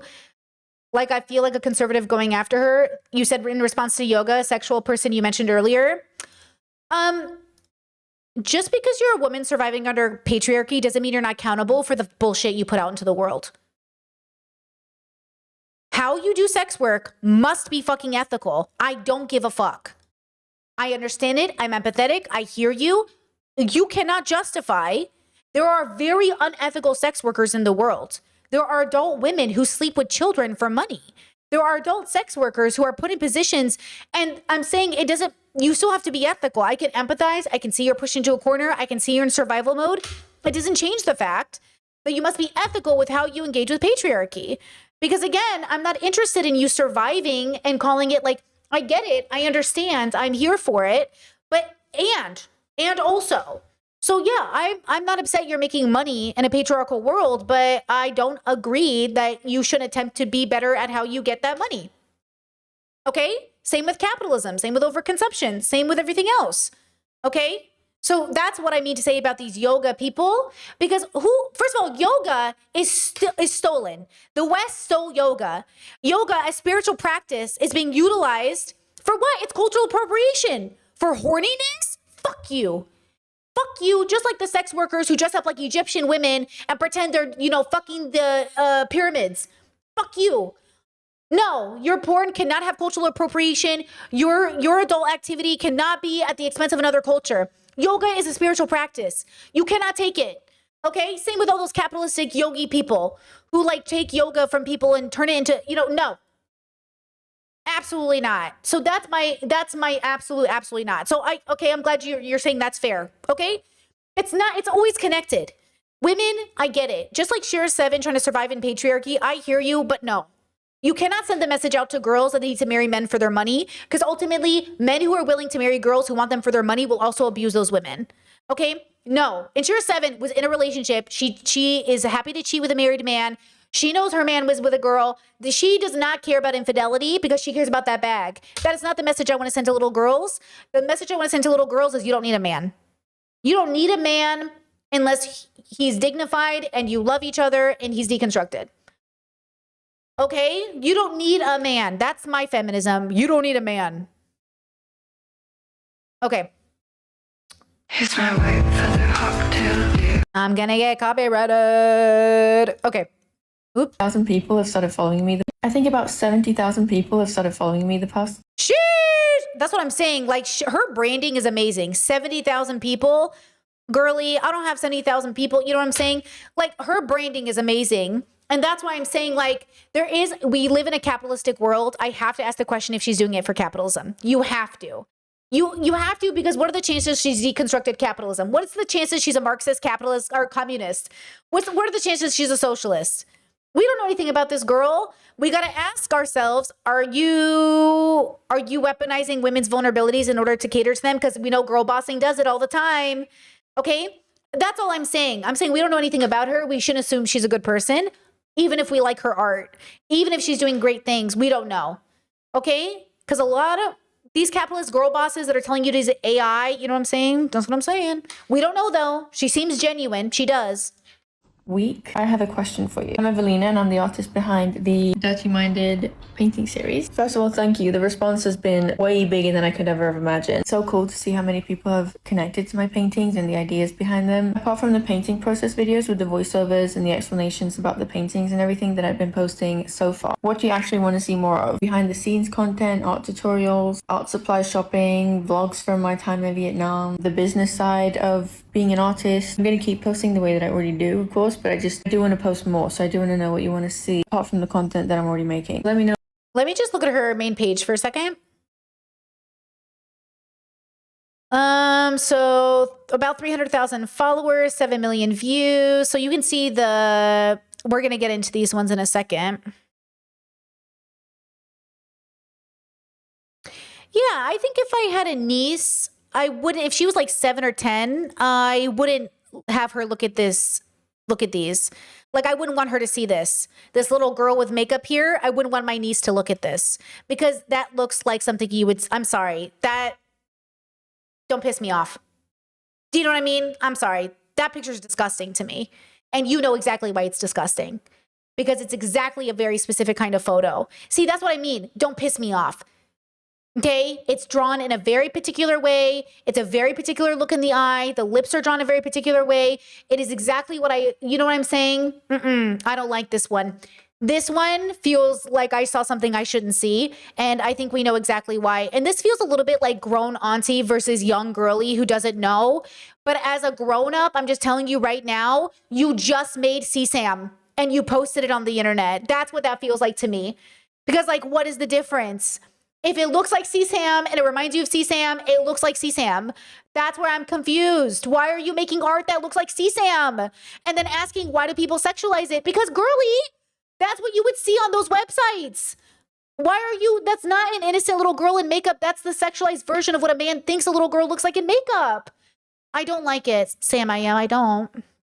One of my biggest struggles when putting outfits together is that I genuinely think that a lace bra showing under a tank top is cute, but unfortunately a lot of people see it differently. This painting actually touches on a few things that I've been wanting to talk about for a while, and the first thing is cleavage. Now, I am personally a member of the IBTC, so this isn't really something that I've experienced myself, but one of the most common topics in my comments is having a larger chest and how differently people treat you because of it. Now, I don't think that this painting really represents having a big chest properly, so I'd rather make a separate piece dedicated specifically to having a larger chest at some point when I have the right reference for it. different. With that said, what this painting is really about is clothing, more specifically tank tops and bra straps and just visible underwear in general. Because my entire wardrobe is literally just tank tops, because I think they're so cute and comfortable and easy to style, and they go with everything, which is why I've always found it so annoying that something as simple as a tank top can be considered inappropriate. The same thing goes for bra straps, or a lace bra peeking out a little bit, or your underwear showing above your jeans. Because I also wear a lot of low-rise pants, and sometimes I just gotta bend over or sit down, and my underwear will most likely peek out a little bit. Sometimes a bra strap shows, sometimes a bra is visible under a top, and there's nothing I can do about it. And most of us aren't doing that because we're trying to make some statement. Sometimes it's just how clothes fit, and sometimes it's an accident, and sometimes you genuinely just think it looks nice. But I've noticed that people often assume that if those things are visible, it must be intentional and it must mean something. But reality is that that's normally not the case, and even if it is, that's up to the woman to decide. I just hate that my first thought always has to be, am I going to get sexualized for wearing this, you know? This painting is a part of a series about things that women get sexualized for that were never necessarily intended to be sexual in the first place. And this is painting number 10, which is crazy. As you probably...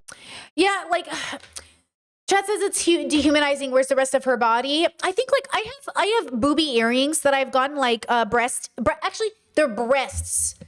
See, breasts for me are specific. They're a witness to the body type that is and has a breast. Like it's inspired by me. I have a lot of her breast earrings, and it's empowering, and it feels really good, and it feels really amazing. It doesn't feel sexual. They don't feel like boobies or tits. You know, the language we use matters as well. Boobs and breasts and tits are different things. Like, because the context allows the language to emphasize difference. So I feel like what's missing here, and again, I have so much nude art all over my house, but I couldn't buy her nude art or her specific art because it feels like that's not what I want an image of a woman to be or a femme to be in my personal life. Like, I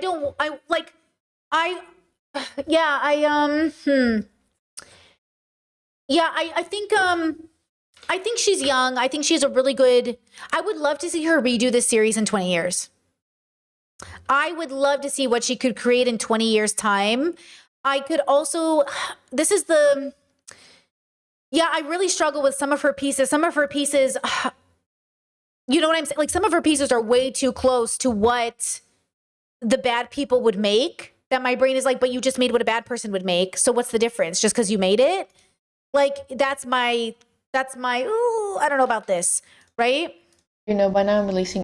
Why does the smoky eye make a woman look seductive? This painting actually touches on a few subjects that I've been wanting to talk about. It's based on a photo of me that I took yesterday while I was pulling an all-nighter, and you can probably tell by my filming skills in some parts of the video. The makeup itself is actually something I used to wear all the time when I was about 15. I'll spare you the trauma of showing you the actual photos, but I went through a pretty intense emo phase, so I've definitely had my fair share of eyeliner eras. But back then I wasn't wearing smoky eyes or eyeliner because I wanted to look seductive. I wore them because I thought they looked cool and it made me feel like a baddie or something. Looking back, it's funny. Well, they could be either. Smoky eye is either baddie, goth, or sexy. Angelina Jolie, smoky eye, sexy. Goth, emo, sexy eye, specific. Typically, general populations do not find goth smoky eye or emo smoky eye sexy because it comes in a package and they don't like the package. Smoky eye, Angelina Jolie, they like the package. This is what I'm saying. The feminism analysis is reductive. It's not deep. It's not categorized. Like, she's not categorizing people correctly. Like, you have to learn to categorize the differences, just like conservatives need to categorize the difference between a sexualized person and a person existing in a body. Like, she's doing the same thing conservatives are doing on the other side of it. A smoky eye isn't inherently sexual because it depends on the package it comes in. How differently other people might have interpreted the exact same look. As a teenager, I was mostly just trying to express myself, but it seems like certain makeup styles end up carrying so much extra meaning. A woman wearing no makeup is often perceived completely differently from a woman wearing winged eyeliner or smoky eyes or red lipstick. A bare face might be seen as natural or innocent, even if she's doing the exact same thing. Then add a smoky eye and suddenly people start using words like seductive or sexy. And I think it's interesting how quickly we attach personality traits and intentions to something as simple as eyeshadow. At the end of the day, it is just pigment on your face. And if someone is wearing that's like saying at the end of the day, it is just a windmill on your arm, but as a swastika. No, at the end of the day, it's not just pigment on your face. Just like at the end of the day, it's not just a windmill. Just like at the end of the day, it's not just a word. Because if, you know what I mean? She's basically saying, let's say slurs because they're really just sounds out of your mouth. No, don't be reductive in your analysis. No, I hear you. I get it. No, you know? So again, when we have these conversations, it feels like, again, when we're combating conservatives, it might sound woke, but if she put this under the analysis of a leftist, is this good? If bell hooks observe this, is this good? And that's the question. So who's observing it? Maybe this is mind-blowing and amazing for a young person coming out of conservatism. Whoa, you're right. It is just eyeshadow, 100%. And also, it's not just eyeshadow. Remember when Janet Mock was talking with bell hooks about Beyonce's album cover? And Janet Mock said, oh, I know Beyonce. She really picked that outfit. She really wanted to wear it. And bell hooks said, but did she though? But did she though? Right? So when we have these conversations, I hear the desire to say something like, it's just a body. And I agree with you. It can be just a body. It can be just a word. But depending on the context. It can just be eyeshadow, depending on the context. It can just be a windmill, depending on the context. It can just be, it's all context. It has to be about context because that's why we create a means of communication is given the context to communicate, right? Look seductive, that's fine too. I just hate that people assume that's always the intention. Not every aesthetic choice is a message. This painting is part of my Dirty Minded series, which is a series about ordinary things that women get sexualized for, and how often perception says more about the viewer than the person being viewed. The full collection will be released in August, and if you want early I think this is a great photo, not sexualized in at all. I think this is a great depiction of an example she's trying to give in the series. You're right. Why would you sexualize this photo? access and a discount for the public release, you can join my email She looks sad. She looks remorseful. She looks like she's at a funeral. list. And also, if you want a smaller and more affordable original from me in the meantime, And of course, she's selling her art at the end of it. So that's the part of the capitalism. Look, at the end of the day, if she was an artist making art first and foremost, she wouldn't have to put an ad at the end of every video. But her desire to put an ad at the end of every video is fine. And it is a part of the package she's selling. We do not know this woman is anti-capitalist. We have no idea if she's an anti-capitalist. We have no idea if she's anti-imperialism or anything else. We do not know how deconstructed she is. So this is my test to everybody watching is just because it feels good and it feels like it could be, it doesn't mean it's as deep as it could be, but it's interesting. And I'm glad she's doing it. And I would love to see her revisit this concept in 20 years, right? Okay. Also, let's see. Chat says,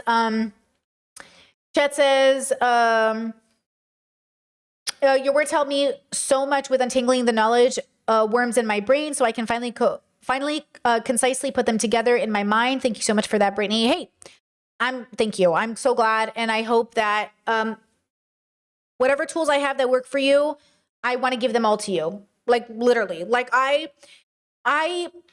the reason I wanted to talk about this with you guys is because I see this and I see a girl trying, and I have a lot of questions about it because people are obviously having this experience. Like her chat alone is like having to tilt your head upwards to finish a drink. Please do sweating or being put out of breath. Yeah, like this is happening to people. Like people are having experiences that get sexualized. And then the question is like, is there a way to depict these things more neutrally so then we can be critical of people sexualizing them? Because I kind of feel like, okay, here's an example. Remember that story I told you the other day on stream about when I was in high school and the teacher would give my friends massages? And I was like, hey, he is molesting you. And my friends were like, no, isn't he just being nice? I'm like, no, it's the way he's looking at you. It's where his hands are going. He's molesting you right in front of my fucking eyes. Like we're in class and it's happened. Everyone was like, are you sure? Eventually I got like 6 of the girls together and they were like, yeah, I think he is touching us inappropriately. By the end of it, they were too afraid to go to the office, which I understand. 2 years later, he was in prison. He had a secret camera in school and and I was like, you're being weird. And everyone's like, no, he's a cool teacher, bro. He's like cool on campus. He takes our photos for us. You're just being weird about it. That's what I'm saying. Like, I don't want to be gaslit into saying like, you're being fucking weird. And I don't like that this art is sort of like engaging in a little bit of gaslighting. Like we're not allowed to say, like women who are trying to protect themselves can't say, like little girls can't say, I feel like I'm being sexualized. Because what if a little girl is being dressed up by her father, mother, uncle, man in her life. And the little girl's like, I don't feel good wearing this. And the man's like, why are you being weird about it? You're sexualizing yourself. I wasn't even thinking that. But as a little girl, like, am I being looked at weird? You know what I mean? Am I being treated weird? And then you start to cover up because you know what I mean? And I'm saying in some ways, as much as we'd like to live in this ideal world, and I hear you on that, in some ways we have to acknowledge that, like, are you being fucked up? Are you looking at my kid in a fucked up way? You know, there's something about that. I went through a big phase when I was little, especially of covering up because I was like, nobody's going to look at my body, you know? And then I freed myself from that and then used to walk around in public naked at the appropriate venues to liberate myself from even the fear of showing my body. But again, there's a context to it. There's an appropriateness to it, you know? So again, it takes a long time to deconstruct all of these burdens we've been given since we were younger, you know? Time. I just released these cigarette. Does skincare make you think about sex? This painting is number 12 in the Dirty Minded series, which is a series about innocent things that women get sexualized for. And this one is about applying skincare to your face. If you've been following this series for a while, you can probably guess where this is going. This one was actually pretty highly requested because somehow even putting on moisturizer on your face can be interpreted sexually. I guess partly because of the white cream or because of the hand placement or because people basically just look for sex everywhere they go. What's interesting is that if I posted a bottle of moisturizer, don't say people, say patriarchy, say men, talk about institutes of oppression. That's why I don't think this series makes a lot of sense. Where's the commentary about systems of oppression? Where's the commentary about patriarchy? What do you mean people? Who? Who's sexualizing you putting on facial moisturizer?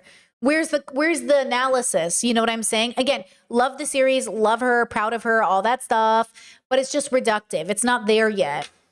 moisturizer on its own, nobody would think twice about it. But put that same moisturizer on a woman's face and suddenly people see something completely different. I know a lot of people have also been asking for a sunscreen painting, and this one kind of touches on that theme, but I would still like to paint someone putting sunscreen somewhere else on their body because I know I personally hate doing that at the beach. As this series comes together, I feel like a lot of people who don't know the context of it are gonna look at it and be like, who is this girl painting sexual things? But I kind of love that because the reaction is exactly what proves the point. None of these paintings are actually depicting sexual acts. They're women doing normal, unavoidable, everyday thing, like eating and crying and applying skincare and just existing. But it's just because of the way that people are used to looking at women that these actions become loaded with meaning. And in a way, I feel like the series has kind of become a way of catching those assumptions in 4K. Hopefully it makes people stop for a second and ask why their first interpretation was sexual in the first place. The full collection, including originals and what was that lube challenge that happened, or was it sunscreen challenge where people put a bunch of white cream on their face and it was very sexualized? But obviously that was sexualized. That's why I never did that shit. You know what I'm saying? Like, no, I'm not going to sensationalize myself for virality in that way. But that was the thing that happened.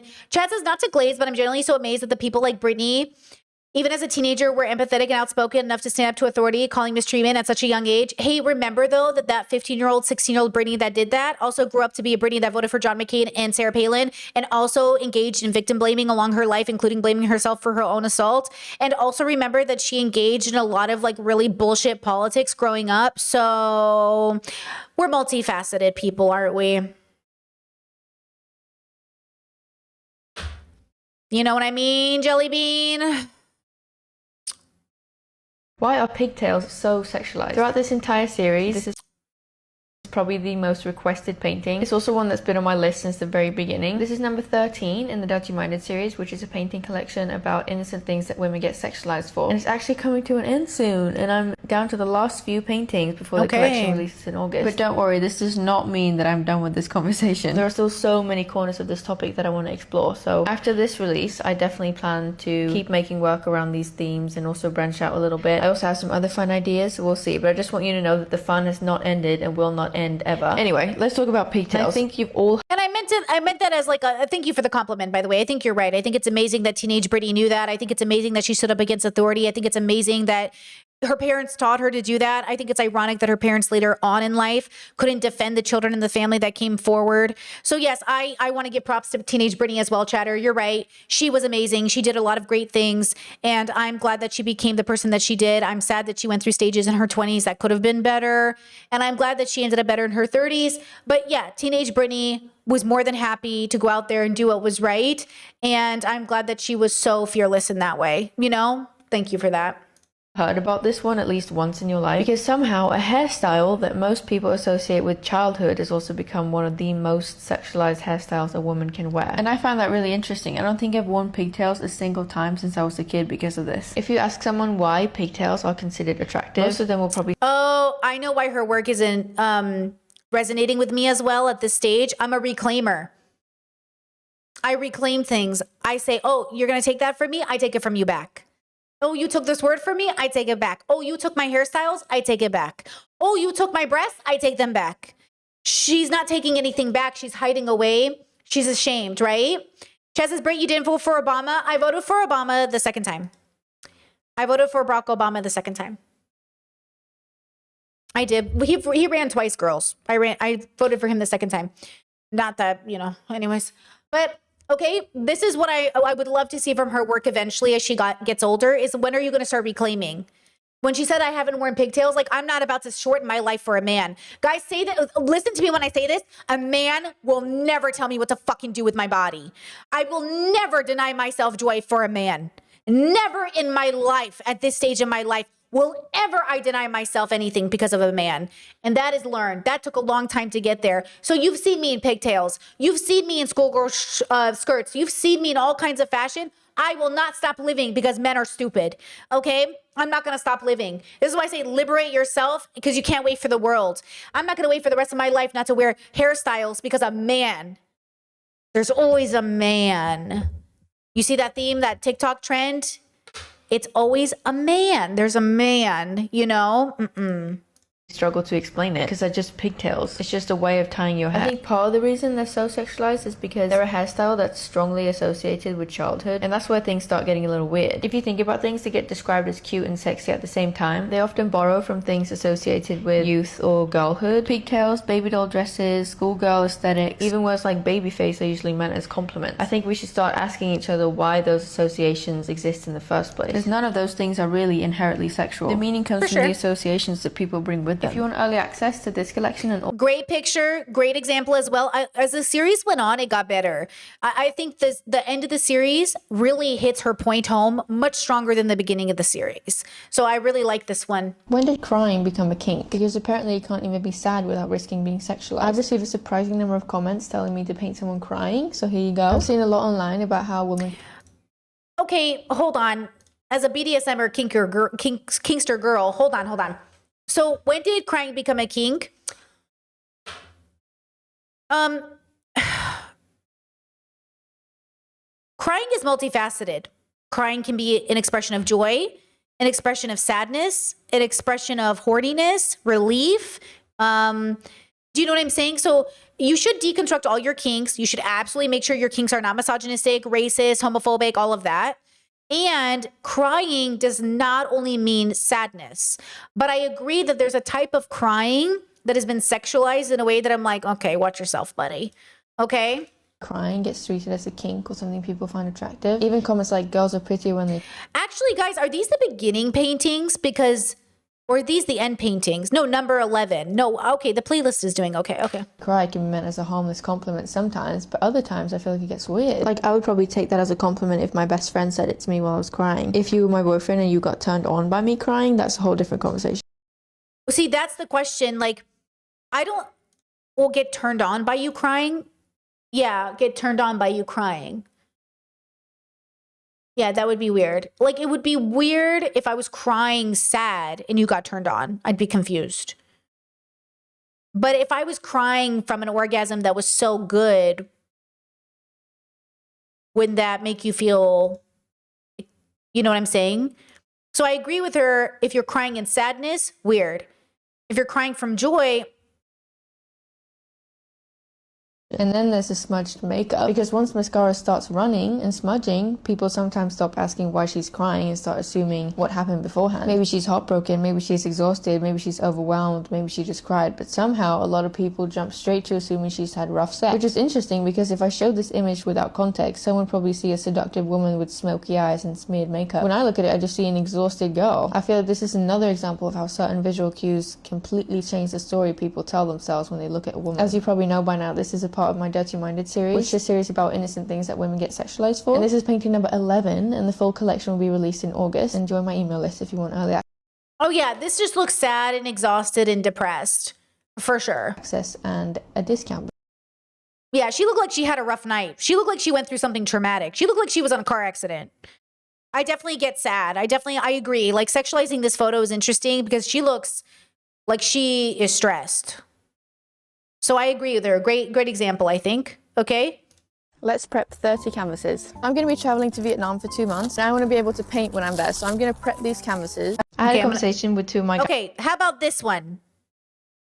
Okay, how about this one? guy friends about this painting, and both of them immediately said that it was obviously a sexual painting. Not because of what was happening in the image, but because of the angle. And that got me thinking, because if this image is automatically sexual, doesn't that mean that we're saying a woman's body, or at least certain parts of it, are sexual by default? This painting is number 14 in the Dirty Minded series, which is a series about ordinary things that women get sexualized for, and how often perception says more about the viewer than the person being viewed. And this painting is just a girl laying on the beach. She's wearing a bikini, she's lying on her stomach, and she's existing in a completely normal setting. Nobody's touching anyone, nothing sexual is happening, it's literally someone relaxing on a beach. But because the composition places her butt in the foreground, a lot of people immediately interpret it sexually. And that makes me wonder where people draw the line. Because personally, I don't think a woman's body is inherently sexual, but I do know a lot of people do, maybe without even thinking about it. Like any human body, it's designed for movement, for existing and living life, but I also think that there's a really interesting grey area here. Because obviously attraction exists, sexuality exists, and most people would agree that the context matters. So where exactly is that line, and at what point does an image become sexual? Is it the body itself, the pose, or the clothing, or the intention behind the image, or is it the person looking at it? I feel like this painting sits right on that boundary. And I'm honestly not saying that the people interpreting it that way are necessarily wrong. I'm more interested in why that interpretation happens in the first place, and I wish it didn't. Because if someone sees sexuality in an image where nothing sexual is actually taking place, then where exactly is that meaning coming from? And that's kind of what the entire series has been about. As you probably know by now, the whole collection will be released in August, and if you'd like early access, you can join my email list, and you also get a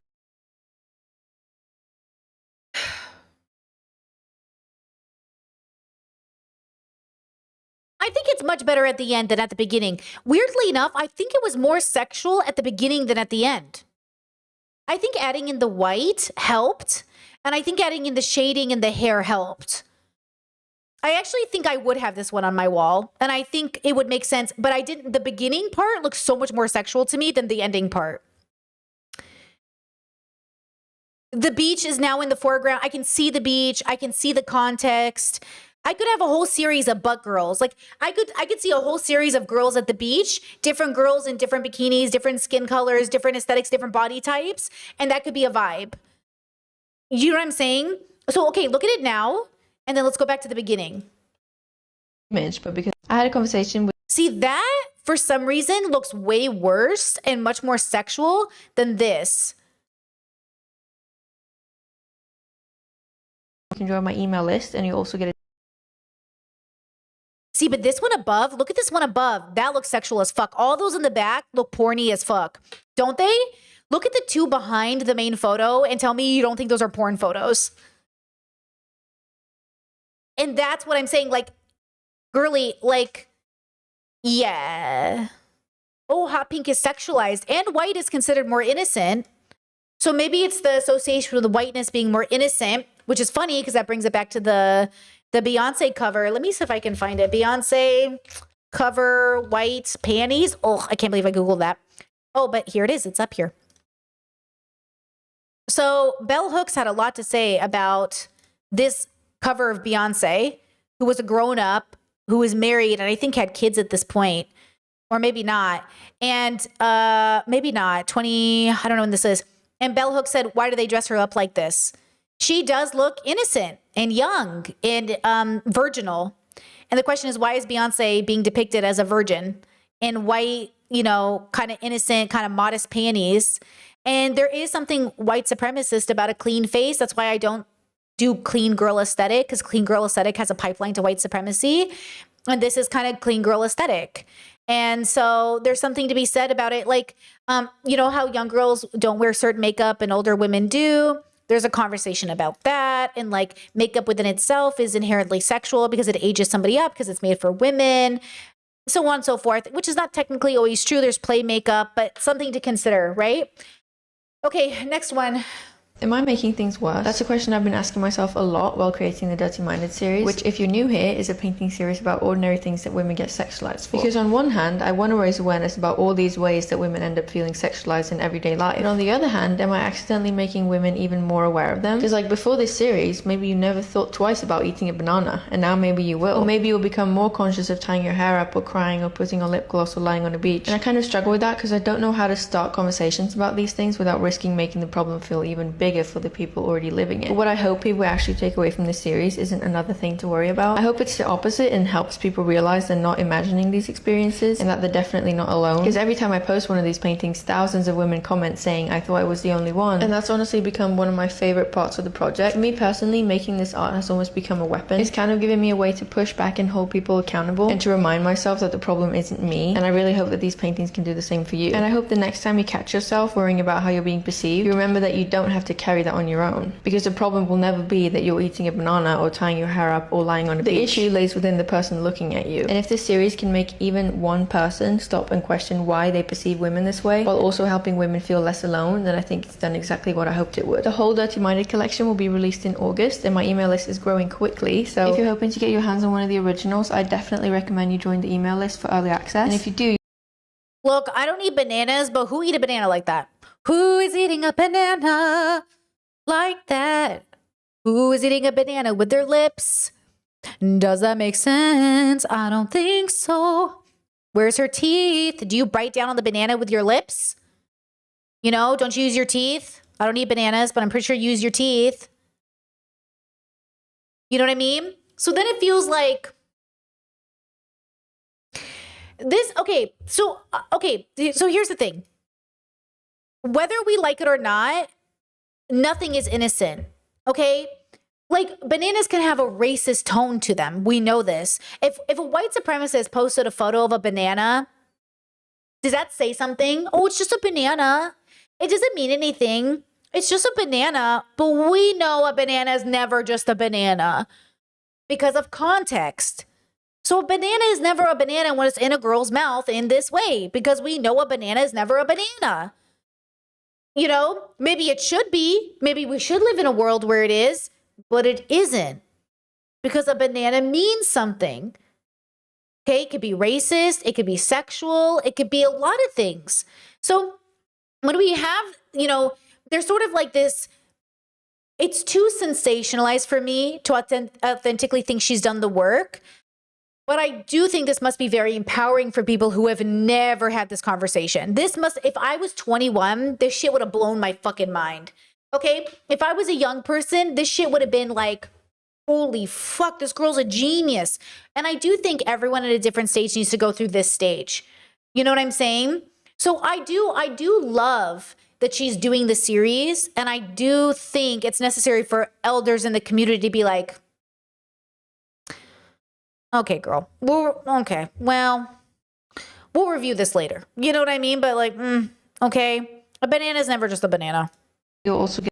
This has been the single most requested painting throughout the entire project. And yes, it's finally eating a banana. This is painting number 15 in the Dirty Minded series, which is a series about innocent things that women get sexualized for. And it's also the last painting that's going to make it into the August release. And now before you start panicking, that doesn't mean that the project is over by any means. If anything, I feel like I've only just scratched the surface. I have an endless list of ideas for experiences I want to explore, and also so many more types of women that I want to represent. They just won't make it to the August collection because I'm heading home from Vietnam soon, and the paintings need to dry before I can fly home, and I have a million things to prepare before the launch. But I am going to keep making work like this almost immediately, so don't worry, you won't have to wait long before you start seeing new paintings again. And I might even be working on a really exciting project in the background, but I'll save that for another time. Anyway, let's talk about the banana, and this one feels almost too obvious. I don't think I've ever met a woman who hasn't been aware of how eating a banana in public might come across, and I think that's such a strange thing to have to think. Somebody said cleaning a cucumber as well. Like, yeah, men have these jokes of like, men don't take photos. There's this whole meme area on TikTok where it's like men don't eat sandwiches because they think it's gay and it looks like dick. That should be deconstructed. We absolutely should be deconstructing why eating food looks sexual. And I do think there's a difference between you eating a corn dog like a normal person and then someone sexualizing it, and you eating a corn dog and moaning. You know, this picture looks like it's moaning. This picture does not look like it's eating. That's what I'm saying. I am not cute when I eat. You're too pretty when you eat. It doesn't make sense. Why are we acting like there's not a pretty way to eat? Why are we acting like there isn't a way to sexualize? Like, just moaning. Okay, when you eat food, you go, and you dance because the food is so good. Okay, but if I was like, that's obviously sexual. You're welcome. For free? Come on, why are we pretending like there's not a difference? I'm really getting mad. Okay, why is there not a difference? Like, there's a difference. You know what I mean? Why are we pretending like there's not a difference? I feel like I'm being played in my face. Like someone said fan service earlier. Trust me when I say I'm not letting my kids watch One Piece because what is this crotch shot? You know, what is this crotch shot? You okay? I'm sorry. Forgive me. I'm sorry. You did not consent to that. But I'm just okay. But you know what I mean? Like, what are we doing here? Why? Like, I love One Piece, but I'm not letting my kids watch it. Okay? Crotch shots. And also, okay, please, no way. If anything, it's just sad that women have to think about these things while eating fruit in public. Just the fact that women have to constantly be aware that someone else might be interpreting a completely ordinary moment in the way you never intended. Because not everything a woman does is a performance, and not everything is meant to be attractive. Sometimes you're just living your life eating some fruit, and I wish more people understood that. All these 15 paintings in the Dirty Minded collection will be released in August, and if you'd like early access before... Okay, next one. I had no idea that this series was going to happen. If you're new here, I'm an artist, and over the past couple months, I've been creating a painting series called Dirty Minded about ordinary things that women get sexualized for. And since there are so many new people here, I thought we'd go all the way back to the beginning. Now that the first wave of the Dirty Minded paintings is finished, I'm going to recap every painting before the August release so that you know the story behind each one. And the whole thing started with this painting. Originally, it didn't really have a deeper meaning. I honestly just thought the reference looked cool. And at the time, I was really into this sort of trashy aesthetic, and I wanted to paint different parts of what it felt like to be a young woman. But a few hours into painting it, Even the word trashy aesthetic is associated with women often abused by patriarchy. Trashy aesthetic, a girl who's trashy, white trash, a girl, like there is a patriarchal setup to this narrative. It's like Lana Del Rey saying her imagery isn't patriarchal. Like, so I wonder if she knows that because she's not, did she use the P word once? Has she said patriarchy once? You know what I mean?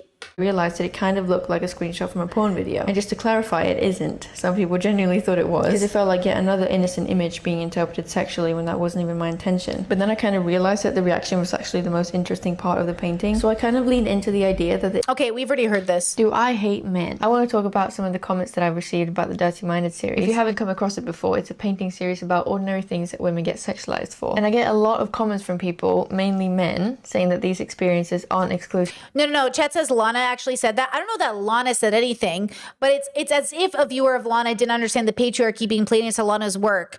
Listen, like, I'm saying if you listen to Lana Del Rey and you know Lana's music, if you as the viewer don't understand the patriarchal messaging, that's media illiteracy or something.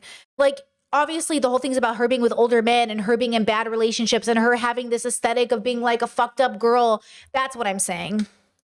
To women, and that it happens to men too. And yes, of course it does. The truth is, I've never said it doesn't. Men can absolutely be sexualized, objectified, and made to feel uncomfortable. And I've never denied that. I think where some people get it wrong is believing that acknowledging women's experiences somehow takes away from men's. It doesn't. But Dirty Minded is about women. More specifically, it's about my experience of existing as a young woman and having innocent, everyday actions constantly being interpreted sexually. So when every conversation about women is immediately followed by, but this happens to men too, it shifts the focus away from what the work is actually trying to explore. That doesn't mean that conversations about men aren't important. I actually think they are. Believe it or not, I'm actually cooking up some ideas that explore men's experiences too, because I think there are important conversations to be had there as well. But this series just isn't the place for it, and there's more than enough room on the internet for the people asking me to advocate for men to do that themselves. I chose to make Dirty Minded about women because that's the experience that I wanted to explore, and the one that I've lived. So to answer the question, do I hate men? No, because if I did, I would not be spending this much time trying to understand why people think the way they do. I've never blamed men throughout the series, and the point has never been to attack them. It's to explore how women experience the world and hopefully encourage people to reflect on why ordinary things become sexualized in the first place. The full series is set to release in Yeah, she that's what I'm saying. I really appreciate the attempt she's doing, but she doesn't have the literacy, the analysis, the education. She hasn't read feminist literature. There's absolutely no understanding of patriarchy or frameworks of oppression. This whole video about like, oh, this isn't even about men. It should be about patriarchy. The answer is patriarchy. So she doesn't know it yet. And I'm glad she's working through it. I'm glad that she can figure out so much without she's so close, but she's so far. Okay, so that's really for us to us also having the media literacy to say, okay, where is she coming from? Where is she at her journey? And this is why I say the planet's full of 8 billion people, girlies, and they're all figuring it out at their own pace. She's not there yet, but this is what it looks like when you're figuring it out. And so that's the thing is like she's going to make a lot of money. She's going to be very successful. She said she already got 70,000 followers overnight from this. The series is going viral. But what will the reward be? But I hope she deconstructs the fame and the virality and I hope the girls relating to it start to deconstruct too and start to realize, like, girls, you're upset about patriarchy. And this is why we have to do this work. But this is why I also say, because of where I'm at with deconstructing patriarchy, I couldn't buy a lot of these paintings and have it in my house because I don't want to see women depicted this way. I have a lot of nude art behind me. My whole room is nude art, but I will not buy imagery of women being objectified in a way that I think is dehumanizing. So it's just interesting. Why are so many things associated with being a child also treated as attractive in adults? It's an uncomfortable question, but I think it's one that we should be asking. This is a painting in my Dirty Minded series, and in the series I explore the way completely innocent things become sexualized. And the more I've worked on this collection, the more I've started noticing how many traits that we associate with youth are also often framed as desirable. Things like pigtails, being completely hairless, being small or petite, being told you look so young, being innocent, being quiet, being submissive, looking up at someone who's physically bigger than you. On their own, none of these things are inherently wrong. They're just traits. But I think it's worth asking why so many characteristics that remind us of childhood are also repeatedly presented as attractive. For sure. I'm going to speed it up along because I think that women have been taught to be misogynistic. I'm going to speed it up because we've been here for a couple hours. This is a painting. Oh. I think that women have been taught to be misogynistic. This is a painting from my Dirty Minded series, which is a painting series about innocent things that women get sexualized for. And with thinking about this topic so much, I've realized something. If you're raised your entire life hearing the same messages, eventually those messages will become your own thought. We're told that if a woman shows too much skin, she doesn't respect herself. That if she's confident in her body... It's called internalized misogyny for a reason, though, because women can't be misogynist just like Black people can't be racist.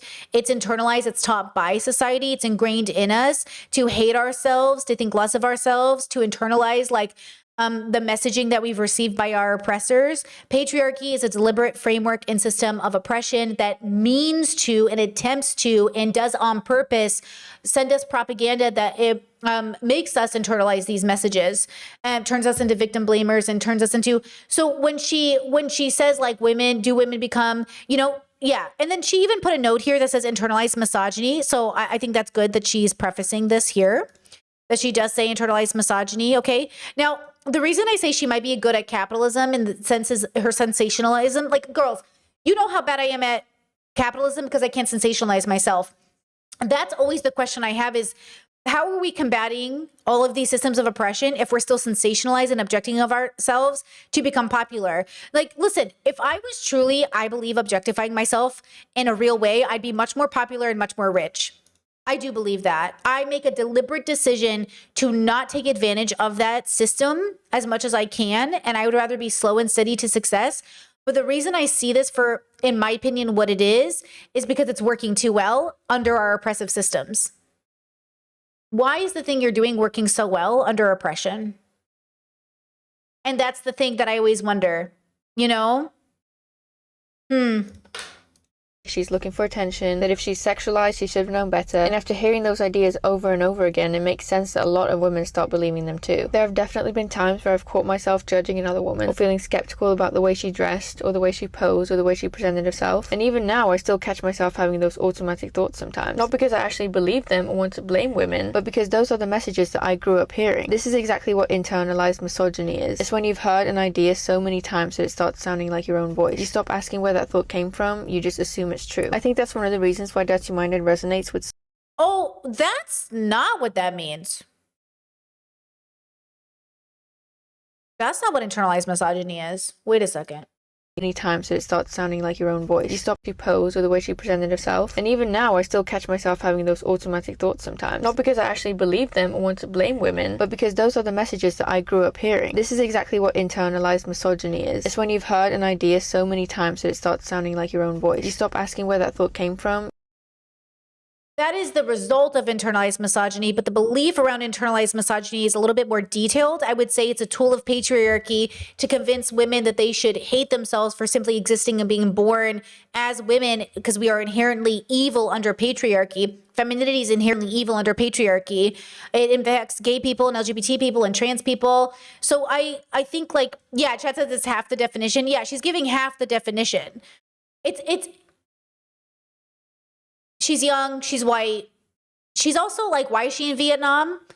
And where is she from? And what's her background? And why is she able to travel? And where does she get her money from? And you just assume it's true. I think that's one of the reasons why Dirty Minded resonates with so many women, because so many of us have spent years trying to follow all these invisible rules. Don't wear that, don't sit like that, don't post that photo, don't give people the wrong idea, as if it's our responsibility to manage other people's perception of us. And I think we need to ask ourselves, why are women expected to change their behavior to avoid being sexualized, instead of questioning why so many ordinary things are sexualized in the first place? And that's kind of what the entire series is about. The whole collection releases in August. This is probably the most controversial painting I've ever made. Before you watch the rest of this video, I want you to answer one question, which is, how does this painting make you feel? Do you see it as sexual, or do you... Okay, we've seen this When one. do innocent That's the other thing. She's making a lot of the same videos about the same pictures, and that tells me it's branding.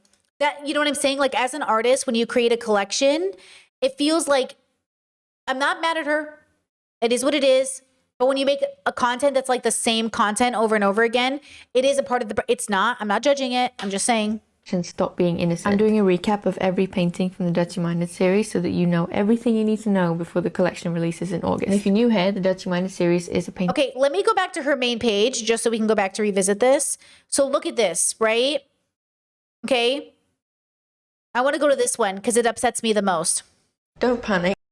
Okay, this one is the most upsetting to me. The underpainting isn't pink this time. That's because this is actually an older painting. I'm working on the next Dirty Minded piece right now, but in the meantime I wanted to show you a painting that I made a while ago that I think kind of ties into a lot of the same themes. It's called False Eyelashes, and it's based on a photo of me when I was younger wearing false eyelashes. You'll probably notice they're a little crooked and don't quite sit right, which makes sense because they're adult eyelashes on a child's face, which is kind of the point. For me, this painting is about how certain expectations get handed to girls long before they've had a chance to form their own understanding of the world. Things like beauty standards, the pressure to look a certain way, the awareness of how you dress, how you act, how you move through the world. A lot of the ideas that I've been exploring in the Dirty Minded series. It's strange when you think about it, because children aren't born worrying about whether they look attractive. Those expectations get introduced somewhere along the way. And also, once you start noticing them, you realize how many aspects of femininity have this strange relationship with youth. Like big eyes, small features, smooth skin, hairless bodies, pigtails, being described as cute, innocent, or having a baby face. But it's interesting how often traits associated with youth end up being romanticized or fetishized in adult women. And I think this painting sits somewhere inside that conversation, because it's kind of about what it means when a child starts trying on symbols of adulthood before they're even old enough to understand what those symbols mean. If you want to give this painting a home, the original and prints are still available on my website. Don't panic. Painting a home. It's giving, what's that girl's name who was in that movie when she was like 12 years old, and Natalie Portman? It's giving Natalie Portman in that one movie where she's, you know what I mean? I don't like it. It feels very close to CSAM for me. It just doesn't feel like it's saying what it should be saying.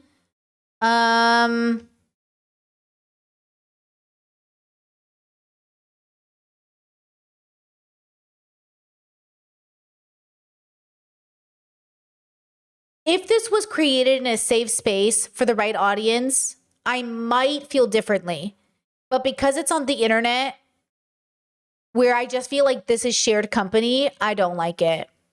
If that makes sense. Like, I just don't trust everyone to look at this painting.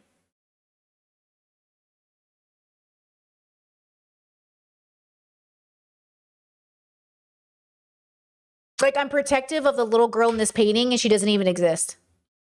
You know? Something someone pointed out to me once about my Instagram was, hey, Britt, have you ever thought about not posting your kid photos next to the photos you make on Instagram? And I was like, why? And as far as I know, I'm checking right now, I have deleted, oh, nope, there's one right there. I have deleted all the photos of me as a kid on my Instagram, because when I saw it through that lens, I got what they were meaning to say. Like, I'm seeing Britney's butt, her tits, and then all of a sudden I'm seeing a little girl. And I do think that our brains are stupid and they get programmed.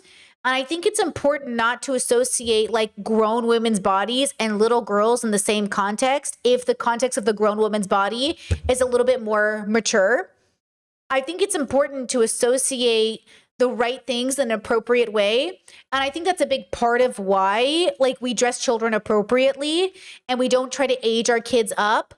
I know there's been a lot of controversy with, was it Beyonce's daughter who was 12? Was it Beyonce's daughter, or was it Kim Kardashian's daughter dressing a particular way, and they were like dressing up? And I think that's the question I have. Like, would I put my 12-year-old daughter in this outfit? It depends on the context and circumstance.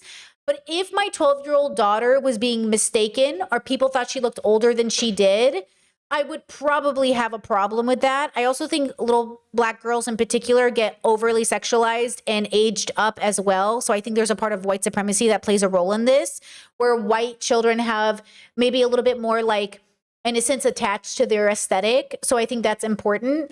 But I do wonder, like, when we put kids in clothing, what are we trying to say? And I think it's very dependent. Like when I was younger, my cousins would wear pants that had the word brat on their bottoms, and they would all call them brats. And my mom was like, my child is not a brat. My child will not be called a brat. You will not put words on my child's bottom in order to bring people's eyes to my child's butt. And I kind of agree with my mom. Like, not only is my child not a brat, and I don't want them to think that's cute, but I do not want to create, like, I feel like now that we know that Epstein had ties, do you guys know that Epstein's people and his associates had ties to the middle school brand that all the girls were shopping at as kids? Gross, perverted men are absolutely making your kids clothes. And so I'm like, oh, no. No. And so when I think about that, and I think about the way that these men are in our lives and we don't even know it, I think it is appropriate for us to ask ourselves these questions. And Leah, limited to, thank you, chat, limited to, exactly. And so I think there's just something we need to talk about. Yeah, I think it was Justice and Limited to. I think the brands, they were all in his cahoots, you know? And so I just think when we have this knowledge, we should pay attention to it. And this is why feminists are like, no. This is why Bell Hooks looked at this photo of Beyonce and said, no, somebody was doing something with this photo. And that's why I say that. Now, I think that, you know, there is a deconstruction to get to, an understanding to get to. I do think there's something to be said. But yeah, like, I feel like Epstein would like this painting way too much. So I hate it. If a man likes it too much, I hate it. Because why do you like this painting so much? That's how I feel about that painting. It's not because I'm sexualizing it, which I think she is implying. It's because they will, and I hate it. That's the only issue with her argumentation I don't like, is like, if you see it sexual, you're the problem. Girly, it's not that I'm seeing it that way, it's that I know they are. And that's the problem. Okay? We have got to contend with the reality that in order to protect children, we not only have to think about how bad people are seeing it, but not even how we're, that's what I'm saying. Like, as an older woman who's seen the way men sexualize little girls, you got to be a little bit more diligent, I think. But she's not a grown woman. She's a young woman who's figuring it out. And she just doesn't know. She doesn't have the context. You know what I mean? She just doesn't have it. Okay? So yeah, like when I see this art project and I see all of these imagery, like I get it that she is working through things. She's trying to figure it out. Hold on, is this a man?